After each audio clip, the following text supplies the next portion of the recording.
الحمد لله وكفى والصلاة والسلام على عباده الذين اصطفى خصوصا على أفضلهم وخاتم النبيين محمد الأمين وعلى آله وصحبه أجمعين. أما بعد فقد قال الله تبارك وتعالى كما ورد في سورة الحجرات: أعوذ بالله من الشيطان الرجيم بسم الله الرحمن الرحيم.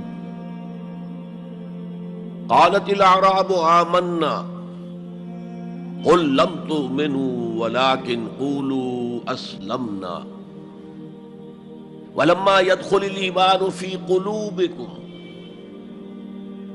وَإِن تُطِيعُوا اللَّهَ وَرَسُولَهُ لَا يَلِتْكُم مِّنْ أَعْمَالِكُمْ شَيْئًا إِنَّ اللَّهَ غَفُورٌ رَّحِيمٌ. إِنَّمَا الْمُؤْمِنُونَ الَّذِينَ آمَنُوا بِاللَّهِ وَرَسُولِهِ ثُمَّ لَمْ يَرْتَابُوا وَجَاهَدُوا بِأَمْوَالِهِمْ وَأَنفُسِهِمْ فِي سَبِيلِ اللَّهِ أولئك هم الصادقون. قل أتعلمون الله بدينكم والله يعلم ما في السماوات وما في الأرض والله بكل شيء عليم. يمنون عليك أن أسلموا قل لا تمنوا علي إسلامكم بل اللہ یمن علیکم ان ہداکم للایمان ان کنتم صادقین. ان اللہ یعلم غیب السماوات والارض واللہ بصیر بما تعملون. وقال عز وجل كما ورد في سورة الصف: یا ایھا الذین آمنوا هل ادلکم علی تجارۃ تنجیکم من عذاب علیم تؤمنون باللہ ورسولہ وتجاہدون فی سبیل اللہ باموالکم وانفسکم ذالکم خیر لکم ان کنتم تعلمون. وقال عز وجل كما ورد في نفس السورة: ان اللہ یحب الذین یقاتلون فی سبیلہ صفا کأنہم بنیان مرصوص. صدق اللہ العظیم. وعن الحارث الاشعری رضی اللہ تعالی عنہ قال قال رسول اللہ صلی اللہ علیہ وسلم: انی آمرکم بخمس وفی روایت اللہ امرنی بہن بالجماعت والسمع والطاعت والہجرت والجہاد فی سبیل اللہ. رواہ امام احمد رحمہ اللہ. رب اشرح لی صدری ویسر لی امری واحلل عقدۃ من لسانی یفقہوا قولی. اللہم ربنا الہمنا رشدنا واعذنا من شرور انفسنا. اللہم ارنا الحق حقا وارزقنا اتباعہ وارنا الباطل باطلا وارزقنا اجتنابہ. اللہم نور قلوبنا بالایمان واشرح صدورنا للاسلام. اللہم وفقنا ان نجاہد فی سبیلک باموالنا وانفسنا. اللہم ارزقنا شہادۃ فی سبیلک. آمین یا رب العالمین. معزز حاضرین اور محترم خواتین، السلام علیکم ورحمۃ اللہ وبرکاتہ. ہمارا جو آج کا موضوع ہے وہ عنوان ہی سے نظر آ رہا ہے کہ طوالت طلب ہے. ایمان، اسلام اور اللہ کی راہ میں جد و جہد. سب سے پہلی بات اس ضمن میں یہ سمجھنی چاہیے کہ قرآن مجید میں ایمان اور اسلام اور مومن اور مسلم تقریباً ہم معنی اور مترادف الفاظ کے طور پر استعمال ہوئے، اگرچہ ایمان کا زیادہ تعلق انسان کے باطن سے ہے، اس کے ذہن سے ہے، قلب سے ہے، اور اسلام کا زیادہ تعلق اس کے عمل سے ہے، تاہم جس شخص کے دل میں ایمان ہے اور عمل میں اسلام ہے، اسے آپ مومن کہیں یا مسلم کہیں کوئی فرق واقع نہیں ہوتا۔ Call the rose by any name, it will smell as sweet۔ لیکن یہ کہ اگر دو اصطلاحیں ہیں قرآن کی اور ہمارے دین کی، تو لازماً ان میں کوئی فرق ہے، اور یہ جو آج ہم جس کا مطالعہ کر رہے ہیں، یہ مقام قرآن حکیم کا اہم ترین مقام ہے اس خاص مضمون کے اعتبار سے۔ یہ وضاحت میں نے اس لیے کر دی کہ خاص مضمون کے اعتبار سے کہ قرآن کا کوئی ایک لفظ بھی غیر اہم نہیں ہے، لیکن مختلف موضوعات کے اعتبار سے مختلف مقامات کو سب سے بڑھ کر اہمیت کا حامل قرار دیا جا سکتا ہے۔ تو خاص اس موضوع پر، ایمان اور اسلام کے فرق پر، یہ مقام قرآن حکیم کا اہم ترین مقام ہے۔ قالت الاعراب آمنا، یہ بدو لوگ کہہ رہے ہیں ہم ایمان لے آئے۔ قل لم تؤمنوا، اے نبی ان سے کہہ دیجئے تم ایمان ہرگز نہیں لائے ہو۔ شاید بعض حضرات سوچے یہ ہرگز کا لفظ تم نے کہاں سے ایڈ کر دیا؟ تو عربی میں فعل ماضی کی نفی کا ایک طریقہ یہ ہے کہ ماضی ہی کے صیغے پر ما کا اضافہ کر دے، ما آمنتم، تم ایمان نہیں لائے ہو۔ لیکن فعل مضارع سے قبل لم لایا جائے تو یہ ماضی کی نفی ہے انتہائی تاکیدی۔ لم تؤمنوا، ما آمنتم نہیں کہا، لم تؤمنوا، تم ہرگز ایمان نہیں لائے ہو۔ ولیکن قولوا اسلمنا، ہاں یوں کہو کہ ہم اسلام لے آئے ہیں، یا ہم نے اطاعت قبول کر لی ہے، ہم نے سرنڈر کر دیا ہے، اسلام کی، اسلامی ریاست کی بالادستی قبول کر لی ہے۔ ولیکن قولوا اسلمنا، اور اب دیکھیے نہایت تاکیدی نفی پہلے ہو چکی ہے، لم تؤمنوا،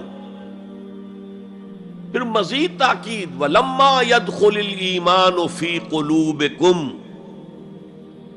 ابھی تک ایمان تمہارے دلوں میں ہرگز داخل نہیں ہوا۔ یہ پھر لما، لم کا اضافہ ہے۔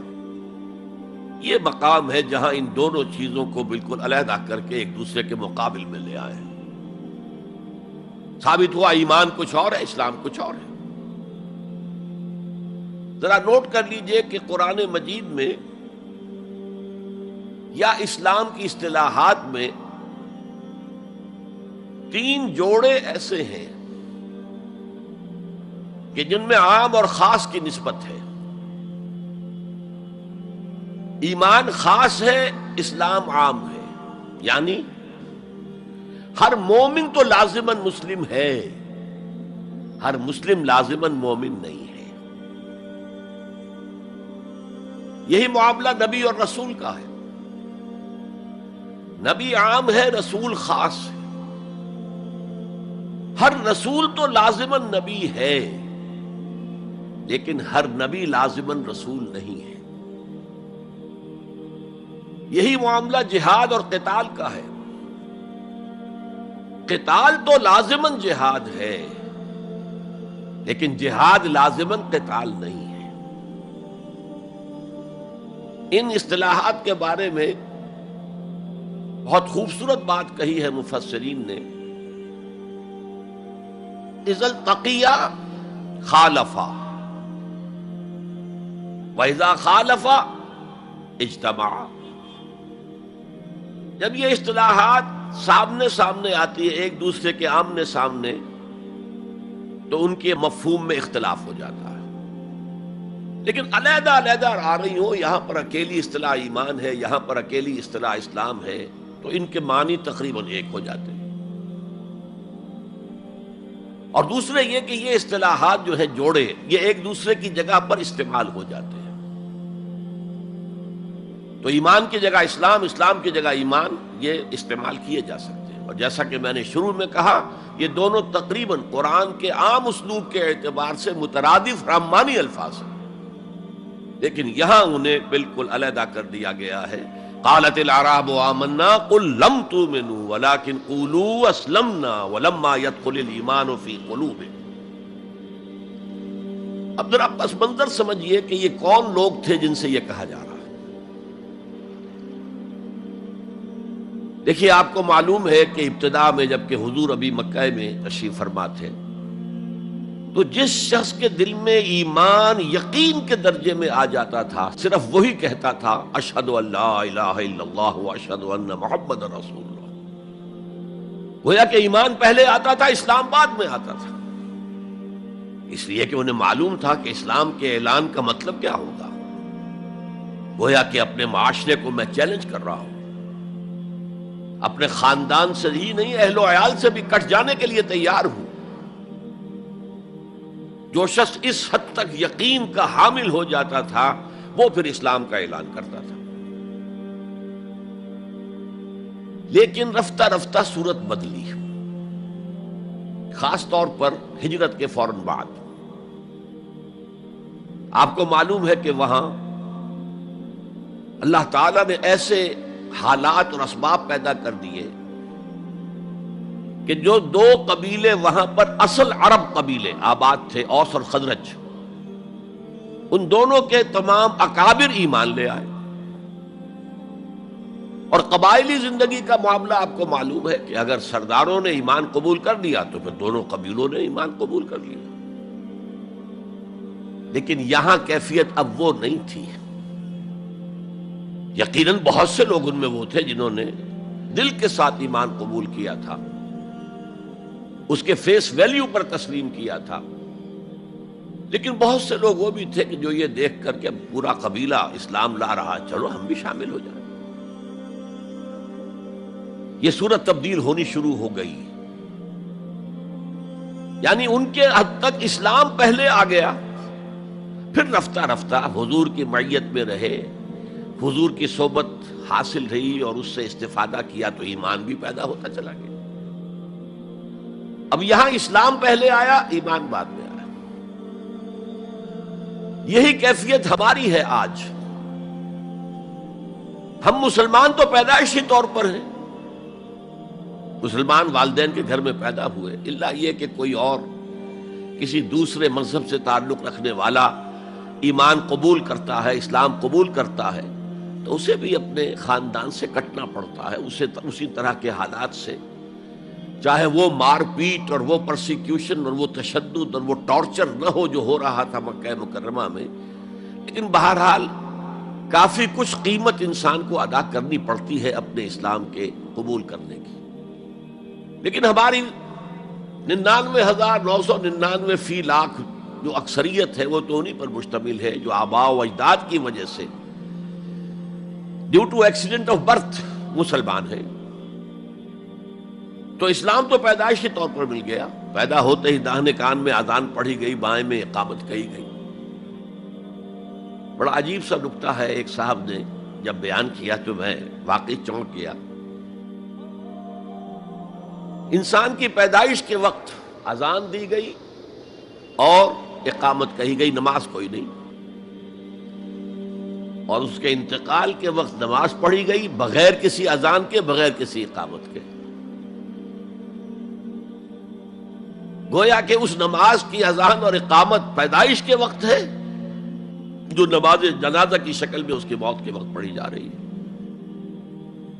اور یوں کہا جا سکتا ہے کہ ہماری یہ دنیاوی زندگی بس اتنے ہی وقفے کا نام ہے جتنی کہ اذان اور اقامت اور نماز کے درمیان ہوتی ہے۔ بہرحال یہ جو صورتحال کی تبدیلی ہوئی، جس کو میں نے کہا کہ ہمارے ہاں یہ دوسری تبدیلی 100% موجود ہے، یہ تبدیلی اپنے کلائمیکس کو پہنچ گئی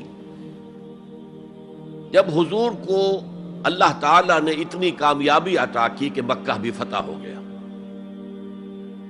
تو اگرچہ عرب میں کوئی فارمل گورنمنٹ نہیں تھی، کوئی حکومت فارمل وہاں قائم نہیں تھی، لیکن قریش کا مقام پورے عرب میں ایسے ہی تھا جیسے کہ کسی ملک کا صدر مقام ہوتا ہے۔ مذہبی مرکز وہی تھا، خانہ کعبہ وہاں تھا، تمام قبیلوں کے بت وہاں رکھے ہوئے تھے، قریش اس کے متولی تھے، لہذا قریش کو امتیازی حیثیت حاصل ہو گئی، اور اس کا سب سے بڑا معاشی فائدہ جو انہیں ہوا تھا وہ یہ تھا کہ جبکہ دوسرے کسی قبیلے کا کوئی تجارتی قافلہ بچ کر نہیں جا سکتا تھا، اس پہ لوٹ مار، وہاں قریش کے قافلے کو کوئی ہاتھ نہیں لگاتا تھا، اس لیے کہ ہمارے تو خدا ان کے ہاسٹیجز ہیں، ہمارے بت جو ہیں رکھے ہوئے ہیں ان کے پاس خانہ کعبہ کے اندر، اگر ہم ان کے قافلے پر کوئی حملہ کریں گے تو وہ ہمارے بتوں کی گردن توڑ کر یا ایسے اٹھا کر باہر پھینک دیں گے۔ تو بہت بڑا سیاسی اور بہت بڑا معاشی فائدہ قریش کو تھا اس خانہ کعبہ کی وجہ سے، اور اس پر ایک پوری سورت ہے قرآن مجید کی، لإلاف قریش ایلافہم رحلۃ الشتاء والصیف فلیعبدوا رب ھذا البیت الذی اطعمہم من جوع وآمنہم من خوف۔ اس گھر کی وجہ سے ان کو معاشی فوائد حاصل ہے اور امن حاصل ہے۔ بہرحال جب مکہ فتح ہو گیا حضور کے دست مبارک پر صلی اللہ علیہ وسلم، تو اب پورے عرب کے اطراف و اکناف میں یہ بات طے ہو گئی کہ اب جدید اصطلاح میں ہم کہیں گے it's no use continuing resistance, اب ہم کیا مخالفت کریں اور کیا اب آپ کا راستہ روکنے کی کوشش کریں، بات ختم ہو گئی جب مکے پر اب حضور کا قبضہ ہے صلی اللہ علیہ وسلم۔ تو اب قبیلوں نے اپنے وفد بھیجنے شروع کیے، فلاں وفد آ رہا ہے ایمان کا اعلان کر رہا ہے، پورا قبیلہ ایمان لے آیا ہے، فلاں قبیلے کا وفد آ رہا ہے ایمان کا اظہار کر رہے ہیں، مسلمان ہو گئے ہیں، پورا عرب مسلمان ہو گئے۔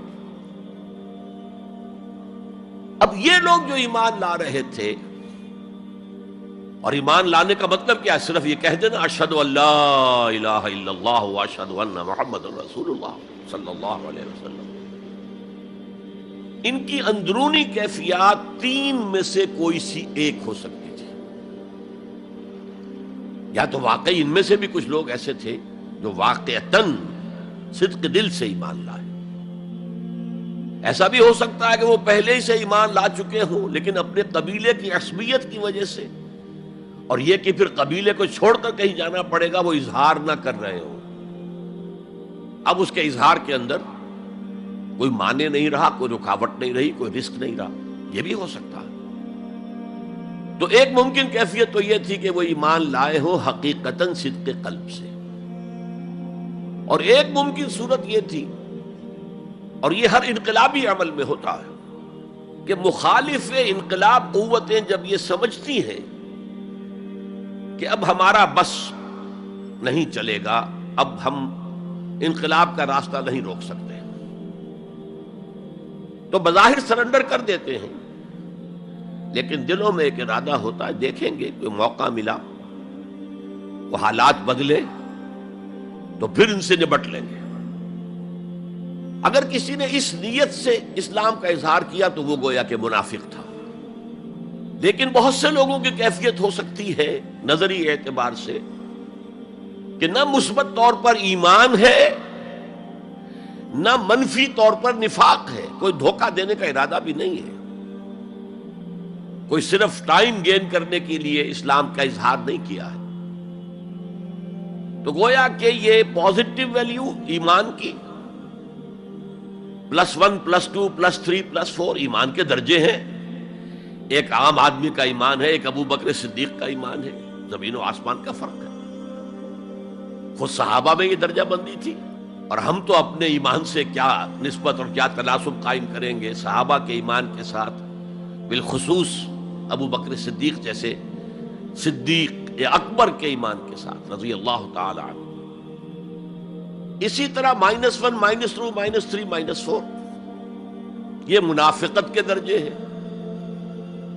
کس درجے کا نفاق ہے، کس درجے میں ڈٹرمینیشن ہے کہ we have only to buy time, اب اس کے سوا چارہ نہیں ہے، اب ہم ریزسٹ نہیں کر سکتے. It's no use continuing resistance. سر جھکا لو and wait for some occasion, opportunity, کہ پھر کھڑے ہو اور اس انقلاب کو انڈو کر دیں، ختم کر دیں. کاؤنٹر ریولوشنری موومنٹ جیسے کہ بالفعل ہوئی. جھوٹے نبی کھڑے ہو گئے اور ایک مرحلہ تو ایسا آیا کہ معلوم ہوتا تھا کہ پورا عرب مرتد ہو گیا.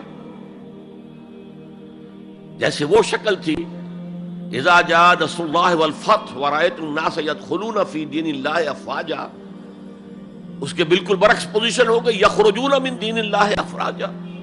اسلام جو ہے وہ صرف چند شہر جو ہیں حجاز کے ان تک محدود رہ گیا. ابن تیمیہ رحمۃ اللہ علیہ نے ایک عنوان قائم کیا ہے، اثبات الاسلام بغیر الایمان. اسلام کا اثبات، تسلیم کر لینا اسلام کو بغیر ایمان کے. اس آیت کے حوالے سے قالت الاعراب آمنا قل لم تؤمنوا ولكن قولوا اسلمنا ولما يدخل الايمان في قلوبكم. اب اگلا ٹکڑا اس آیت کا یہ ثابت کر رہا ہے کہ وہ منافق نہیں تھے. وَإِن تُطِيعُوا اللَّهَ وَرَسُولَهُ لَا يَلِدْكُم مِّنْ أَعْمَالِكُمْ شَيْئًا. اگر تم اللہ اور اس کے رسول کی اطاعت کرتے رہو، اس لیے کہ اسلام کے معنی یہ تو ہے، یہ تو لازماً کرنا ہوگا. وہ دور جو ہے آج کی طرح تو نہیں تھا کہ نماز نہ پڑھو تب بھی مسلمان، پڑھو تب بھی مسلمان، کروڑ پتی ہونے کے باوجود حج نہ کرو تب بھی مسلمان. تو یہ بات تو نہیں تھی اس وقت. تو یہ کہ اطاعت تو کرنی پڑتی تھی، اس لیے کہ اطاعت تو ظاہر ہو جاتی ہے، کوئی کر رہا ہے کون نہیں کر رہا ہے. ایک چھوٹی سی بستی مدینے کی، ان میں کون نماز پڑھ رہا ہے کون نہیں پڑھ رہا صاف واضح ہوتا تھا. لہذا منافقین کو بھی آ کر نماز پڑھنی پڑتی تھی، بلکہ جو رئیس المنافقین تھا وہ ہمیشہ پہلی صف میں ہوتا تھا. اور جب حضور صلی اللہ علیہ وسلم خطبہ دینے کے لیے کھڑے ہوتے تھے تو پہلے وہ کھڑا ہوتا تھا اور کہتا لوگوں دیکھو ان کی بات توجہ سے سنو، یہ اللہ کے رسول ہے. وہ اپنی اہمیت جتانے کی خاطر، اس لیے کہ یہ جو اوس اور خزرج کے دو قبیلے تھے، ان میں اوس کا قبیلہ چھوٹا تھا، خزرج کا بڑا تھا، اور اس کا سردار یہ تھا سب سے بڑا. اور اس کے لیے طے ہو چکا تھا، مدینے والے اس ضرورت کو محسوس کر رہے تھے کہ یہاں 5 قبیلے آباد ہیں، اور 2 تو قدیم عرب کے ہیں جو یمن سے آ کر آباد ہوئے، اوس اور خزرج، اور 3 عرب سے باہر سے آئے ہوئے ہیں یہودی قبائل، بنو قینقاع، بنو نذیر یا نزیر اور بنو قریظہ. اب 5 قبیلوں کا ایک شہر ہے، ہر قبیلے کا نظام تو اپنی جگہ مستحکم ہے، اس کا ایک سردار ہے اور اس کی بات قبیلے والوں کو ماننی ہے. لیکن ان 5 کے درمیان معاملات جو ہیں، کوئی آربیٹریٹر ہونا چاہیے، کوئی ایک ایسا ہونا چاہیے شخص کہ جس کی بات وہ 5 سنیں اور مانے. اس لیے انہیں بادشاہ کی ضرورت محسوس ہوئی کہ کسی کو ہم اپنا بادشاہ بنا لیں. اور قرۂ فال بنام من دیوانہ زدند عبداللہ ابن ابی، اس کے بارے میں طے ہو گیا یہ ہمارا بادشاہ ہوگا. اس کے لیے تاج تیار ہو گیا سونے کا. تاج پوشی باقی تھی کہ حضور تشریف لے آئے بے تاج بادشاہ کی حیثیت سے. اس کے سارے خواب بکھر گئے. لہذا منافق اول بھی وہ اور رئیس المنافقین بھی وہ.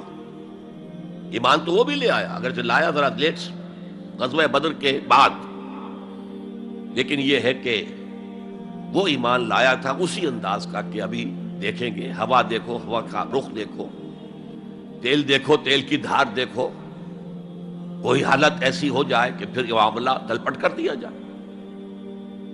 تو یہاں کہا جا رہا ہے وَإِن تُطِيعُوا اللَّهَ وَرَسُولَهُ لَا يَلِدْكُم مِّنْ أَعْمَالِكُمْ شَيْئًا، جبکہ منافق کا کوئی عمل بھی قبول نہیں. لیکن یہاں فرمایا گیا کہ اگر تم اللہ اور اس کے رسول کی اطاعت کرتے رہو گے تو اللہ تعالیٰ تمہارے اعمال کے اجر و ثواب میں کوئی کمی نہیں کرے گا. دیکھیے اصولی اعتبار سے بات یہ ہے کہ ایمان کے بغیر کوئی عمل جو ہے قبول نہ ہو. یہاں ایمان کے بغیر نیکیوں کے اعمال کے قبولیت کا اعلان کیا جا رہا ہے. گویا کہ یہ ایک خاص رعایت ہے، اس لیے آیت ختم ہو رہی ہے ان اللہ غفور الرحیم. اللہ غفور ہے، اللہ رحیم ہے. یہ اس کے شان غفاری کا صدقہ ہے، یہ اس کی شان رحیمی کا صدقہ ہے کہ اس حال میں بھی تمہارے اعمال اگر تم اطاعت کرتے رہو گے اللہ اور اس کے رسول کی تو اللہ قبول فرما لے گا. البتہ یہاں یہ نوٹ آف کوشن سامنے رہنا چاہیے کہ اطاعت جزوی نہیں، اطاعت کلی، پوری کی پوری اطاعت. 2 حکم بھی دیا گیا ہے، ماننا پڑے گا. جزوی اطاعت اطاعت نہیں ہے. Partial obedience is no obedience. اس لیے کہ اگر آپ نے ایک حکم قبول کر لیا، ایک نہیں کیا، تو جو نہیں کیا کیوں نہیں کیا؟ کہ وہ آپ کے نفس کو پسند نہیں. جو قبول کیا وہ کیوں کیا؟ کہ نفس نے الاؤ کر دیا آپ کو کہ ٹھیک ہے کر لو، کوئی حرج نہیں. دونوں حالتوں میں ویٹو تو نفس کے ہاتھ میں ہے. لہذا partial obedience is no obedience at all. چنانچہ اس پر جو وعید آئی ہے سورہ بقرہ کی آیت نمبر 85 میں، افتؤمنون ببعض الکتاب وتکفرون ببعض، تو کیا تم ہماری کتاب اور شریعت کے ایک حصے کو مانتے اور ایک کو نہیں مانتے؟ فما جزاء من یفعل ذلک منکم، تو جو کوئی بھی تم میں سے یہ روش اختیار کرے گا اس کی کوئی سزا نہیں ہے الا خزی فی الحیات الدنیا، سوائے اس کے کہ دنیا کی زندگی میں ذلیل اور خوار کر دیے جائیں. وَيَوْمَ الْقِيَامَةِ يُرَدُّونَ إِلَىٰ أَشَدِّ الْعَذَابِ، اور قیامت کے دن شدید ترین عذاب میں جھونک دیے جائیں. وَاللَّهُ بِغَافِلٍ عَمَّا تَعْمَلُونَ، اور جو کچھ تم کر رہے ہو اللہ اس سے غافل نہیں ہے. تم اپنی ظاہری ٹیپ ٹاپ سے، اپنے داڑھیوں کے طول سے اللہ کو دھوکہ نہیں دے سکتے، اپنے عمروں اور حجوں کی تعداد سے اللہ کو دھوکہ نہیں دے سکتے. He sees you through and through. تمہارے باطن کو دیکھتا ہے، تمہارے دل کو دیکھتا ہے. اسے معلوم ہے کہ تم نے حج تو کیا، حرام کی کمائی سے کیا ہے.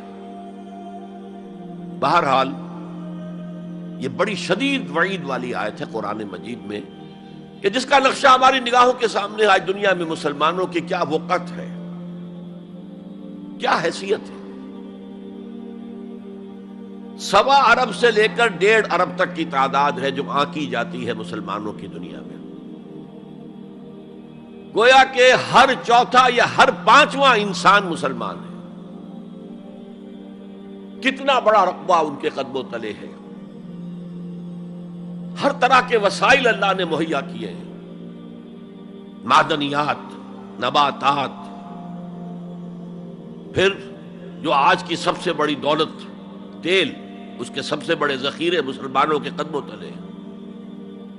اس سب کے باوجود عزت نام کی کوئی شے نہیں. بین الاقوامی معاملات میں کوئی ہم سے رائے لیتا ہی نہیں. کسٹمی پرسد کے بھیا کیستی تم ہو کون، تمہاری رائے کیا؟ G7 بیٹھیں گے، G9 بیٹھیں گے، G13 ہوں گے، G15 ہوں گے، وہ بیٹھ کر طے کریں گے.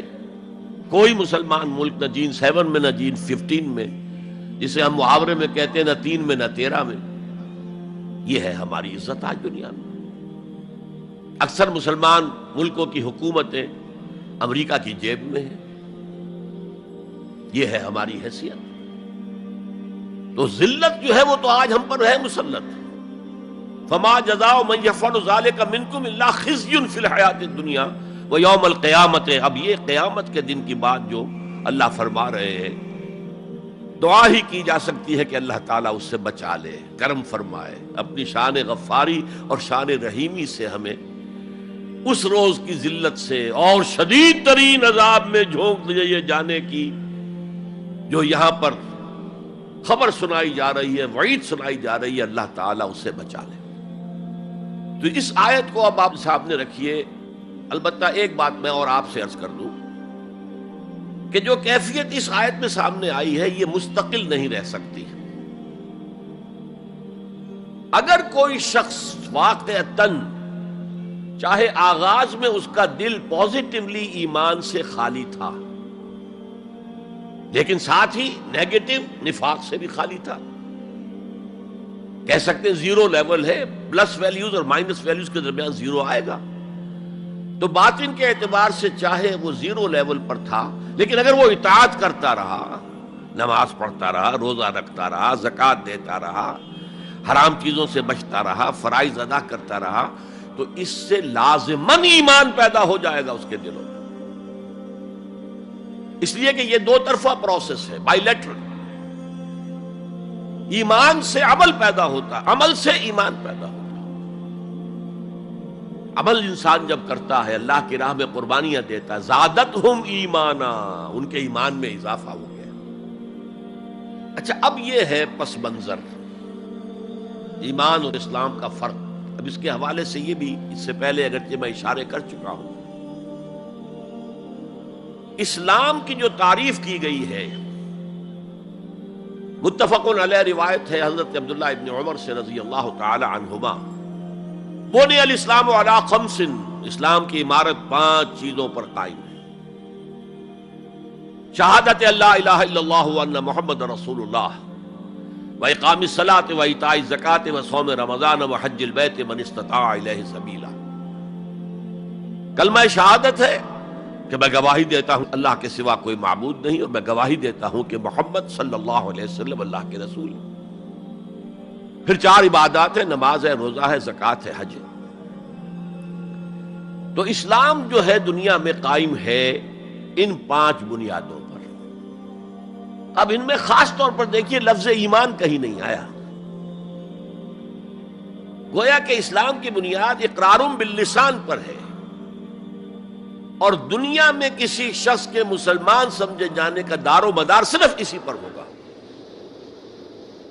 اگرچہ بعض فقہا نے کہا ہے کہ تصدیق بالقلب بھی ہونی چاہیے ساتھ، ٹھیک ہے، لیکن ہم ویریفائی تو نہیں کر سکتے نا. دنیا میں تو معاملہ قانون کا ہے، اور قانون تو ویریفائیبل فیکٹس کے اوپر فیصلہ کرے گا. ہم نہ کسی کے ایمان کو ویریفائی کر کے سند دے سکتے کہ ایمان ہے، نہ کسی کے ایمان کی نفی کر سکتے. تو دنیا میں معاملہ سارا اسلام پر ہے.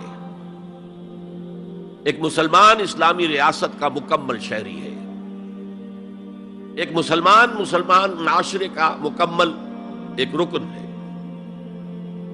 اسلام ہی پر سارا نظام ہے اس دنیا میں، لیکن آخرت میں سارا دار و مدار ایمان پر ہے. اس لیے کہ اللہ تو معذور نہیں ہے کہ دلوں کے حال کو نہ جانتا ہو. ان اللہ لا ينظر الى صورکم ولا الى اموالکم ولکن ينظر الى قلوبکم واعمالکم. اللہ تعالیٰ نہ تمہاری صورتوں کو دیکھتا ہے، نہ تمہارے مالوں کو دیکھتا ہے، بلکہ وہ تو دیکھتا ہے تمہارے دلوں کو اور تمہارے اعمال کو. امام بخاری رحمت اللہ علیہ کا موقف کہ ایمان میں عمل بھی شامل ہے انٹیگرل پارٹ کی حیثیت سے، یہ حقیقی ایمان کے اعتبار سے 100% درست ہے. تو دل میں یقین ہوگا تو کیسے عمل اس کے خلاف ہو جائے گا. لیکن لیگل اور کانسٹیٹیوشنل لیول پر، جسے ہم اسلام کہیں گے، عمل علیحدہ ہے، ایمان علیحدہ ہے. اور ایمان حقیقی گھٹتا بھی ہے، بڑھتا بھی ہے. زادتہم ایمانا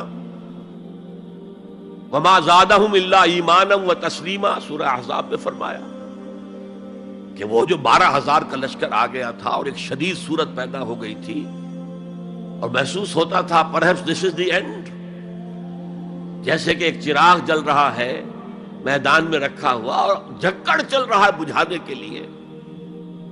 تو منافقین کا نفاق ان کی زبانوں پر آ گیا. ما وعدنا اللہ ورسولہ الا غرورا، ہم سے اللہ اور اس کے رسول نے جو وعدے کیے تھے وہ سب جھوٹے ثابت ہوئے. ہم سے کہا گیا تھا کیسر و کسریٰ کے خزانے تمہارے قدموں میں ہوں گے، اور آج کیا ہے، ہم رفع حاجت کے لیے باہر نہیں جا سکتے. تو منافقین کے اندر کا روگ جو تھا وہ ان کی زبانوں پر آ گیا. اور اہل ایمان کا معاملہ کیا ہوا؟ انہوں نے جب دیکھا لما راول احزاب قالوا ھذا ما وعدنا اللہ ورسولہ، انہوں نے کہا یہی تو ہے جس کا ہم سے اللہ اور اس کے رسول نے وعدہ کیا تھا. یہ آیت تو سورہ بقرہ میں نازل ہو چکی تھی. وَلَنَبْلُوَنَّكُمْ بِشَيْءٍ مِّنَ الْخَوْفِ وَالْجُوعِ وَنَقْصٍ مِّنَ الْأَمْوَالِ وَالْأَنفُسِ وَالثَّمَرَاتِ وَبَشِّرِ الصَّابِرِينَ۔ ہم لازماً آزمائیں گے تمہیں، لازماً آزمائیں گے، خوف سے، بھوک سے، فقر و فاقے سے، جان اور مال اور ثمرات کے ضیاع سے اور زیاں سے۔ فصل تیار کھڑی ہے اور عین وقت آ گیا ہے جنگ کا، اور وقت پر فصل کھجور کی اتاری نہ گئی تو تباہ ہو جائے گی، لیکن نہیں، نکلنا ہے۔ یہی معاملہ تھا جو کہ تبوک کے موقع پر ہوا ہے۔ قحط کی کیفیت تھی اور اب فصل تیار تھی، اب ساری امیدیں اس فصل پر تھی، کھجور کی، لیکن ظاہر ہے کہ کھجور کی فصل اتارنا کوئی عام خواتین کا کام تو نہیں ہے، لیکن مردوں سے کہا جا رہا نکلو اللہ کی راہ میں، سب کے سب۔ پہلی مرتبہ لفیر عام تھی، ہر صاحب ایمان نکلے، تو ایک بہت بڑی آزمائش۔ تو جو راسخ الایمان تھے، صادق الایمان تھے، ان کا رد عمل سچویشن ایک ہی ہے۔ منافقین کہہ رہے ہیں ما وعدنا اللہ ورسولہ الا غرورا، ہمیں تو اللہ اور اس کے رسول نے سبز باغ دکھا کر مروا دیا، اور اہل ایمان کہہ رہے ھذا ما وعدنا اللہ ورسولہ وصدق اللہ ورسولہ وما زادہم الا ایمانا وتسلیما، اور ان میں نہیں کوئی شے بڑی مگر ایمان اور تسلیم کے۔ جبکہ وہ جو ایک کانسٹیٹیوشنل ایمان ہے وہ ایک جامد شے ہے، it's a legal status that you get as a Muslim, تو یہ اسٹیٹس نہ گھٹتا ہے نہ بڑھتا ہے۔ یہ نہیں ہو سکتا کہ ایک باپ کے اگر دو بیٹے ہیں اور ایک متقی ہے، زاہد ہے، عابد ہے، تہجد گزار ہے، دوسرا فاسق و فاجر ہے، تو وراثت میں اس تہجد گزار کو زیادہ حصہ ملے اور دوسرے کو جو ہے وہ کم ملے؟ نہیں، ایکول۔ المسلم کفر لکل مسلم، تمام مسلمان آپس میں جہاں تک ان کے لیگل اور پولیٹیکل حقوق کا تعلق ہے برابر۔ تو یہ فرق ہے ایمان اور اسلام میں۔ البتہ یہ میں آپ کو بتا چکا ہوں کہ یہ بھی ہو سکتا ہے کہ اسلام پہلے آئے، ایمان بعد میں آئے۔ ہم میں سے جب بھی اللہ تعالیٰ کسی کو نصیب فرما دے حقیقی ایمان، یقین والا ایمان، جیسے میں نے دعا کی اللہم نور قلوبنا بالایمان، اے اللہ ہمارے دلوں کو منور کر دے، روشن کر دے ایمان کے ساتھ، نور ایمان سے جگمگا اٹھے ہمارا دل، واشرح صدورنا للاسلام، اور ہمارے سینوں کو کھول دے اسلام کے لیے، اسلام کی ہر شے ہمیں حسین نظر آئے۔ حضور صلی اللہ علیہ وسلم کی حیات طیبہ کے آخری ایام میں یہ واقعہ پیش آیا کہ حضور مسجد نبوی میں تشریف فرمائے، مجمع موجود ہے، اچانک ایک شخص ظاہر ہوتا، شدید و بیاض ثیاب، شدید و سواد شعر، اس کا لباس انتہائی سفید صاف، کوئی اس پر دھبا نہیں، داغ نہیں، میل نہیں، بال انتہائی سیاہ چمکدار، گرد آلود نہیں، ولا یعرفہ احد منا، اور ہم میں سے اسے کوئی پہچانتا بھی نہیں تھا۔ کسی بھی ریت سے، خاک سے بالکل آلودہ ہوئے بغیر بال ہیں، تو شاید یہ مدینے کا رہنے والا ہو، تو مدینے والوں میں سے کوئی تو ہوتا کہ جو اس کو جانتا پہچانتا، کوئی نہ کوئی تو گریٹ کرتا اس کو مجمع میں، آؤ آؤ ادھر آ جاؤ، میرے پاس آ جاؤ، کوئی نہیں۔ اور اگر براہ راست باہر سفر سے آ رہا ہے تو کچھ گرد آلود بال ہوتے، کچھ کپڑے میلے کچیلے ہوتے، تو لوگ حیران تھے۔ اور مزید یہ کہ اس نے سیدھا تیر کی طرح مجمع کو چیرتا ہوا حضور کے عین سامنے جا کر بیٹھ گیا۔ اب لوگ حیران ہیں، یہ ہے کون؟ اس کی یہ جرت، یہ جسارت، اور اس طرح دو زانو بیٹھا کہ حضور کے گھٹنوں کے ساتھ اپنے گھٹنے جوڑ دیے اور حضور کی رانوں پر اپنے دونوں ہاتھ رکھ دیے۔ اب سوال کیا، یا محمد اخبرنی عن الاسلام، اے محمد مجھے بتاؤ اسلام کیا ہے؟ حضور نے فرمایا وہی جو میں ابھی آپ کو حدیث سنا چکا ہوں، الاسلام ان تشہد اللہ الہ الا اللہ وان انا رسول اللہ وان تقیم الصلاۃ وتؤتی الزکاۃ وتصوم رمضان وتحج البیت ان استطعت الیہ سبیلا۔ پھر کہا اخبرنی عن الایمان، لیکن یہ کہ ان روایتوں میں بھی اس کو روایت کرنے والے بہت سے صحابہ ہیں، عبداللہ ابن عمر بھی ہیں، حضرت عمر خود بھی ہیں رضی اللہ تعالی عنہما، ابو ہریرہ بھی ہے، عبداللہ ابن مسعود بھی ہیں. چونکہ ایک مجمع میں واقعہ ہو رہا تھا نا، تو مجمع کے اندر تو بہت سے لوگ سن رہے ہیں. اگرچہ جیسے آج بھی ہوگا کہ میں جو بات کہہ رہا ہوں، آپ میں سے بہت سے حضرات میری ساری بات سن کر اگر کہیں جا کر رپورٹ کریں گے تو ان کی باتوں میں اختلاف ہو جائے گا. لہذا اس حدیث کی روایت میں اختلاف ہے. بعض روایت تو یہ ہے کہ پہلے پوچھا اخبرنی علی الایمان، پھر پوچھا اخبرنی علی الاحسان یا علی الاسلام. اور یہ جو حضرت عمر کی روایت ہے اس میں ہے سب سے پہلے آپ نے پوچھا اخبرنی عن الاسلام، پھر دوسرا سوال آیا اخبرنی عن الایمان. اچھا، اس کے بعد ایک دو سوال اور بھی کیے، اب میں تفصیل میں نہیں جا سکتا. پھر وہ شخص چلا گیا. حضور نے کہا ذرا اس کو بلانا واپس، تو دیکھا تو کہیں بھی نہیں. زمین کھا گئی، آسمان کو چکر لے گیا، اللہ جانے.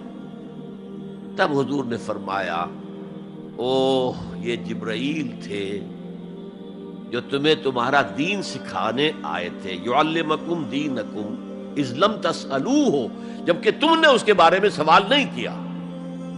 اور یہ پہلی بار ہے کہ میں جبرائیل کو پہچان نہیں سکا. انسانی شکل میں وہ آئے اور میں پہچان نہیں پایا. ورنہ اکثر حضرت دہیہ کلبی کی شکل میں آتے تھے انسانی صورت میں. جب بھی حضرت جبرائیل آتے تھے، حضرت دہیہ کلبی جو ہے وہ بہت ہی حسین جوان رانا، ان کی شکل میں آتے تھے. بہرحال یہ اتنا اہم مسئلہ ہے کہ اس کو کلیئر کرنے کے لیے کہ دودھ کا دودھ پانی کا پانی علیحدہ ہو جائے. ایمان کیا ہے، اسلام کیا ہے. دنیا کا نظام اسلام پر ہے، ایمان پر نہیں ہے. آخرت کا معاملہ ایمان پر ہے، اسلام پر نہیں ہے. کوئی شخص مسلمانوں کا بہت بڑا قائد ہو، بہت بڑا لیڈر ہو، لیکن ہو سکتا ہے آخرت میں زیرو ہو. میں حدیث سنا چکا ہوں آپ کو.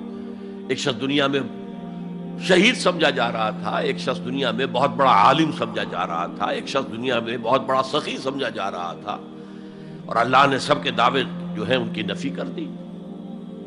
تم نے جنگ کی تھی اس لیے لیقال جریء کہا جائے، بہت ہی جری آدمی ہے صاحب، بہت بہادر آدمی، کیا کہنے اس کے. لیقال سخی، بھائی بڑا سخی آدمی ہے، سخاوت کے دریا بہا دیے اس نے. بھائی بہت بڑا عالم ہے، اس سے علم کا کتنا جو ہے لوگوں کو فیض پہنچا ہے. وقد قیل، یہ تمہارا مقصود تھا، وہ مقصود دنیا میں حاصل ہو چکا. تمہاری شہرت کے ڈنکے بج چکے، اب یہاں تمہارے لیے کچھ نہیں. اور پھر اللہ حکم دے گا اور فرشتے منہ کے بل گھسیٹتے ہوئے اسے جہنم میں جھونک دیں گے.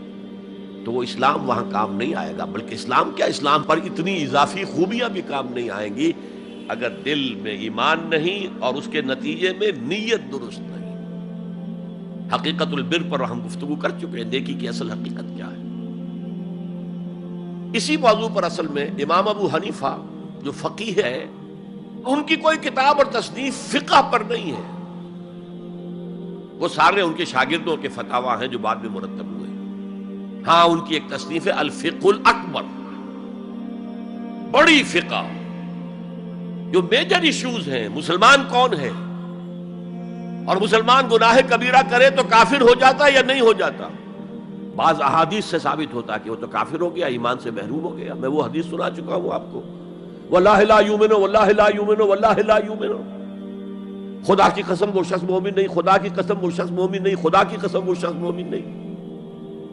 صحابہ لرز گئے، کانپ گئے. قیل من یا رسول اللہ، حضور کس کے بارے میں ارشاد فرما رہے ہیں؟ فرمایا الذی لا یامن جارہ بوائقہ، وہ شخص کہ جس کی ایذا رسانی کی وجہ سے اس کا پڑوسی چین میں نہیں ہے، امن میں نہیں، سکون میں نہیں. تو بظاہر تو نتیجہ نکلا کہ ایمان کی اتنی نفی ہو رہی تو کافر ہے. اور یہی سب سے بڑی غلطی جو سب سے پہلا فرقہ پیدا ہوا اسلام میں، وہ تو اسی بنیاد پر ہوا تھا. خوارج کا موقف یہی تھا، گناہ کبیرہ کا مرتکب کافر ہے، اور کافر ہے تو گویا کہ مرتد ہے، اور مرتد ہے تو واجب القتل ہے. اس کا مال بھی تم پر مباح ہے کہ لے لو اور قبضہ کر لو، اس کی بیویاں بیٹیاں بھی تم پر مباح ہے کہ انہیں اپنی کنیزیں بنا لو. حالانکہ بڑے متقی لوگ تھے خوارج. حضرت علی کو بہرحال ان سے جنگ کرنی پڑی. 4000 خوارج جو ہیں جنگ نہروان کے اندر قتل ہوئے، اور پھر خوارج کی تکفیر پر امت کا اجماع ہوا کہ وہ دائرہ اسلام سے خود خارج ہو گئے. ان موضوعات پر امام ابو حنیفہ کی تسلیم اپنی ہے، گناہ کبیرہ سے بھی کوئی شخص کافر نہیں ہوتا. بہرحال ہمارا جو اصل موضوع ہے اس کی طرف میں آ رہا ہوں. اسلام اور ایمان کو جب علیحدہ علیحدہ اس طرح کر دیا، نیچرلی اب ایک سوال پیدا ہوتا ہے کہ پھر مومن کو ڈیفائن کیجئے. ہو is a momin? We want to be acknowledged as momins. کیا پری ریکویزٹس ہیں، کیا شرائط ہیں؟ یہ دیکھیے ربط آیت بالآیت. چونکہ آیت نمبر 14 میں اسلام اور ایمان جدا، اور کچھ لوگوں کا اسلام قبول، اطاعت قبول، ایمان کی نفی مطلق. لم تؤمنوا ولما يدخل الایمان فی قلوبکم. تو اس پس منظر میں نیچرل کوسچن ہے جو اٹھتا ہے، مومن کون ہے؟ ڈیفائن کیجیے. اور یہ آیت اگلی اس اعتبار سے قرآن مجید کی اہم ترین آیت ہے. A comprehensive definition of who is a مومن، جس کو اصطلاح میں کہا جاتا ہے جامع و مانع تعریف. جامع اور مانع تعریف، کسی چیز کو ڈیفائن کریں اس طریقے سے کہ کوئی شے جو اس کے باہر ہے وہ اس میں داخل نہ ہو جائے، اور کوئی شے جو اس کا جز ہے باہر نہ رہ جائے. جامع بھی ہو، اس کے تمام اجزاء اس میں آ جائیں، اور مانع ہو کہ کوئی شے جو اس سے مناسبت نہ رکھتی ہو اس میں شامل نہ ہو سکے. جامع و مانع تعریف مومن کی وہ اس آیت میں، آیت نمبر 15. انما المؤمنون الذین آمنوا باللہ ورسولہ ثم لم یرتابوا. اب یہاں بھی وہ اسلوب حصر ہے، انما. اور حصر کا مفہوم میں کئی دفعہ سمجھا چکا ہوں کہ آپ کہیں کہ زید عالم ہے، اس سے دوسروں کے علم کی نفی نہیں ہوئی، اور بھی ہو سکتے ہیں. زید ہی عالم ہے تو دوسروں کی نفی ہو گئی کہ اس مجمع میں صرف ایک عالم ہے اور وہ زید ہے، باقی کوئی عالم نہیں. اسے حصر کہتے ہیں. تو میں نے چونکہ کہا ہے کہ most comprehensive definition of who is a مومن، اس کا آغاز بھی حصر سے ہے، اس کا اختتام بھی حصر پر ہے. انما کلمہ حصر ہے، اور آخر میں اولئک ھم الصادقون، وہ بھی اسلوب حصر ہے. انما المؤمنون الذین آمنوا باللہ ورسولہ ثم لم یرتابوا. مومن تو صرف وہ ہے جو ایمان لائے اللہ پر اور اس کے رسول پر، پھر شک میں ہرگز نہیں پڑے. یہ پھر لم آ گیا، یہاں مرتابو نہیں آیا، لم یرتابو، ہرگز شک میں نہیں پڑے. یہ واحد مقام قرآن کا جہاں پر کہ یہ لفظ اضافی طور پر آیا ہے ایمان کے بعد. ثم لم یرتابو، یرتابو بنا ریب سے، شک. الف لام میم ذالک الکتاب لا ریب فیہ. ارتابا یرتابو، شک میں پڑ جانا. ثم لم یرتابو، پھر شک میں ہرگز نہیں پڑے. ان کا دل ایمان پر یقین کے ساتھ معمور ہو گیا. چنانچہ پازیٹیو انداز میں یہی شان بیان ہوئی ہے صحابہ کی اکثریت کی اسی سورہ حجرات میں. فرمایا گیا صحابہ کرام سے وَلَٰكِنَّ اللَّهَ حَبَّبَ إِلَيْكُمُ الْإِيمَانَ وَزَيَّنَهُ فِي قُلُوبِكُمْ. اللہ نے تو تمہارے نزدیک ایمان کو محبوب بنا دیا ہے اور تمہارے دلوں میں کھبا دیا ہے، مزین کر دیا تمہارے دلوں کو ایمان سے، منور کر دیا تمہارے دلوں کو ایمان سے. تو یہاں فرمایا انما المؤمنون الذین آمنوا باللہ ورسولہ ثم لم یرتابوا، اضافی شرط. وجاہدوا باموالہم وانفسہم فی سبیل اللہ، اور جہاد کیا انہوں نے اپنے مالوں کے ساتھ اور جانوں کے ساتھ اللہ کی راہ میں. یہ دوسری شرط لازم. گویا جہاد کے بغیر کوئی ایمان نہیں. یہ جامع و مانع تعریف ہے. اولئک ھم الصادقون، صرف یہ لوگ سچے ہیں. یہ اگر دعویٰ کریں آمنا تو ٹھیک ہے، ان کا دعویٰ صحیح ہے، درست ہے، لیکن یہ دو پری ریکوزٹس پورے کرنے ہوں گے. اب اس کو میں سمجھانے کے لیے کہا کرتا ہوں کہ دیکھیے یہ 5 ارکان تو اسلام کے ہو گئے، کلمہ شہادت، نماز، روزہ، حج، زکوٰۃ. اس میں جب حقیقی ایمان دلوں میں اتر جائے گا تو ایک تو رکن یہاں اضافی ہو جائے گا، یقین قلب. صرف گواہی نہیں، صرف وربل اٹیسٹیشن نہیں، یقین قلب بھی. اور دوسرا عمل میں آ جائے گا جہاد فی سبیل اللہ. وہ پانچوں ارکان قائم رہیں گے. اسلام عام ہے، ایمان خاص ہے، تو اسلام کے 5 ارکان تو ہیں موجود، وہ تو شامل رہیں گے. اگرچہ ظاہر بات ہے جب دل میں یقین پیدا ہو جائے گا تو اب نماز کی شان کچھ اور ہوگی. ایک ہے چھدا اتارا جا رہا ہے، بس نماز ایک فقہی جو ہے وہ ہم نے ادا کر دی ہے، جس کو کہا گیا ہے کہ جیسے مرغا ٹھونگے مارتا ہے ایسے سجدے کیے ہیں اور گئے. ایک نماز وہ ہوگی جسے حضور نے کہا الصلاۃ معراج المومنین. تو ایمان حقیقی کے ساتھ نماز کی شان کچھ اور ہوگی، اور ایک اس رسمی سے اسلام کے ساتھ نماز کی شان کچھ اور ہوگی. لیکن وہ 5 ارکان قائم رہیں گے، 2 کا اضافہ ہو جائے گا. شہادت کے بعد اس کے ساتھ یقین قلبی، اور ان 4 عبادات کے ساتھ جہاد فی سبیل اللہ. یہ جو رے آف لائٹ کا جو اسپیکٹرم بنتا ہے اسے پرزم میں سے جب گزارے تو 7 روشنیاں نظر آتی ہیں. وہ تو نظر آتی ہیں، 2 اور بھی ہیں جو نظر نہیں آتی. Ultraviolet, infrared. یہ الٹرا وائلٹ ہے اور یہ انفرا ریڈ ہے جہاد والی، جس میں جانیں دینی پڑتی ہے، خون کا معاملہ بھی آتا ہے. یہ گویا کہ حقیقی ایمان کے 7 ارکان ہو جائیں گے، 5 جمع 2. تب وہ شخص مومن کہلانے کا مستحق ہوگا.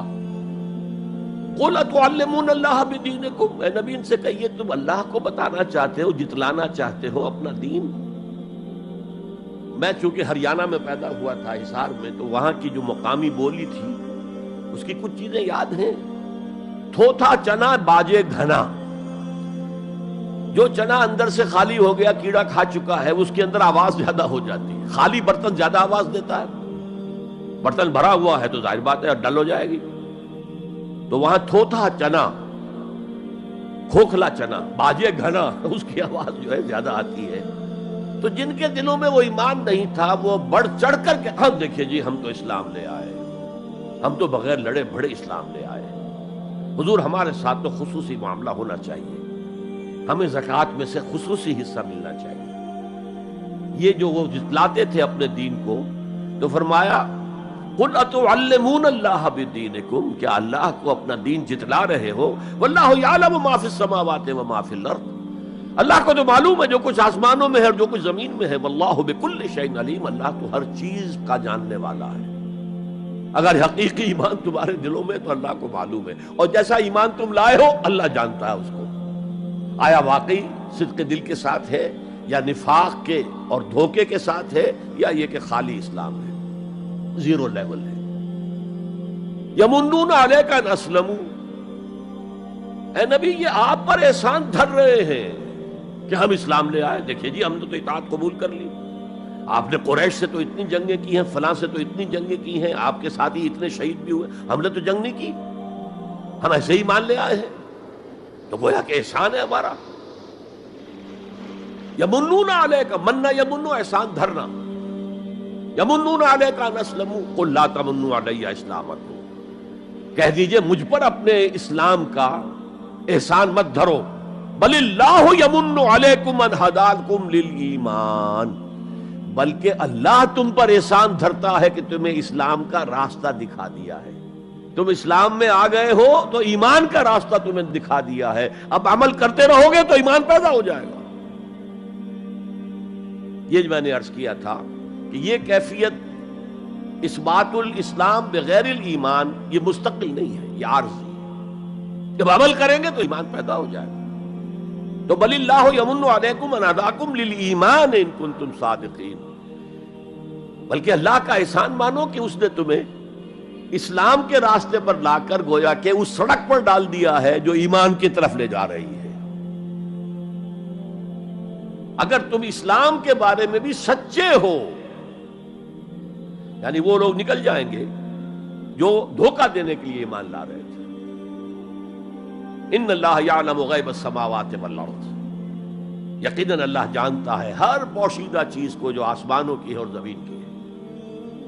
اور یہ غیب کا لفظ ہماری نسبت سے ہے، نوٹ کر لیجئے اسے. اللہ کے لیے کوئی غیب نہیں ہے، سرے سے کوئی غیب. ہر شے اس کے لیے شہود ہے، ہر شے ہر آن اس کی نگاہوں کے سامنے. کوئی شے اس کے لیے غیب نہیں.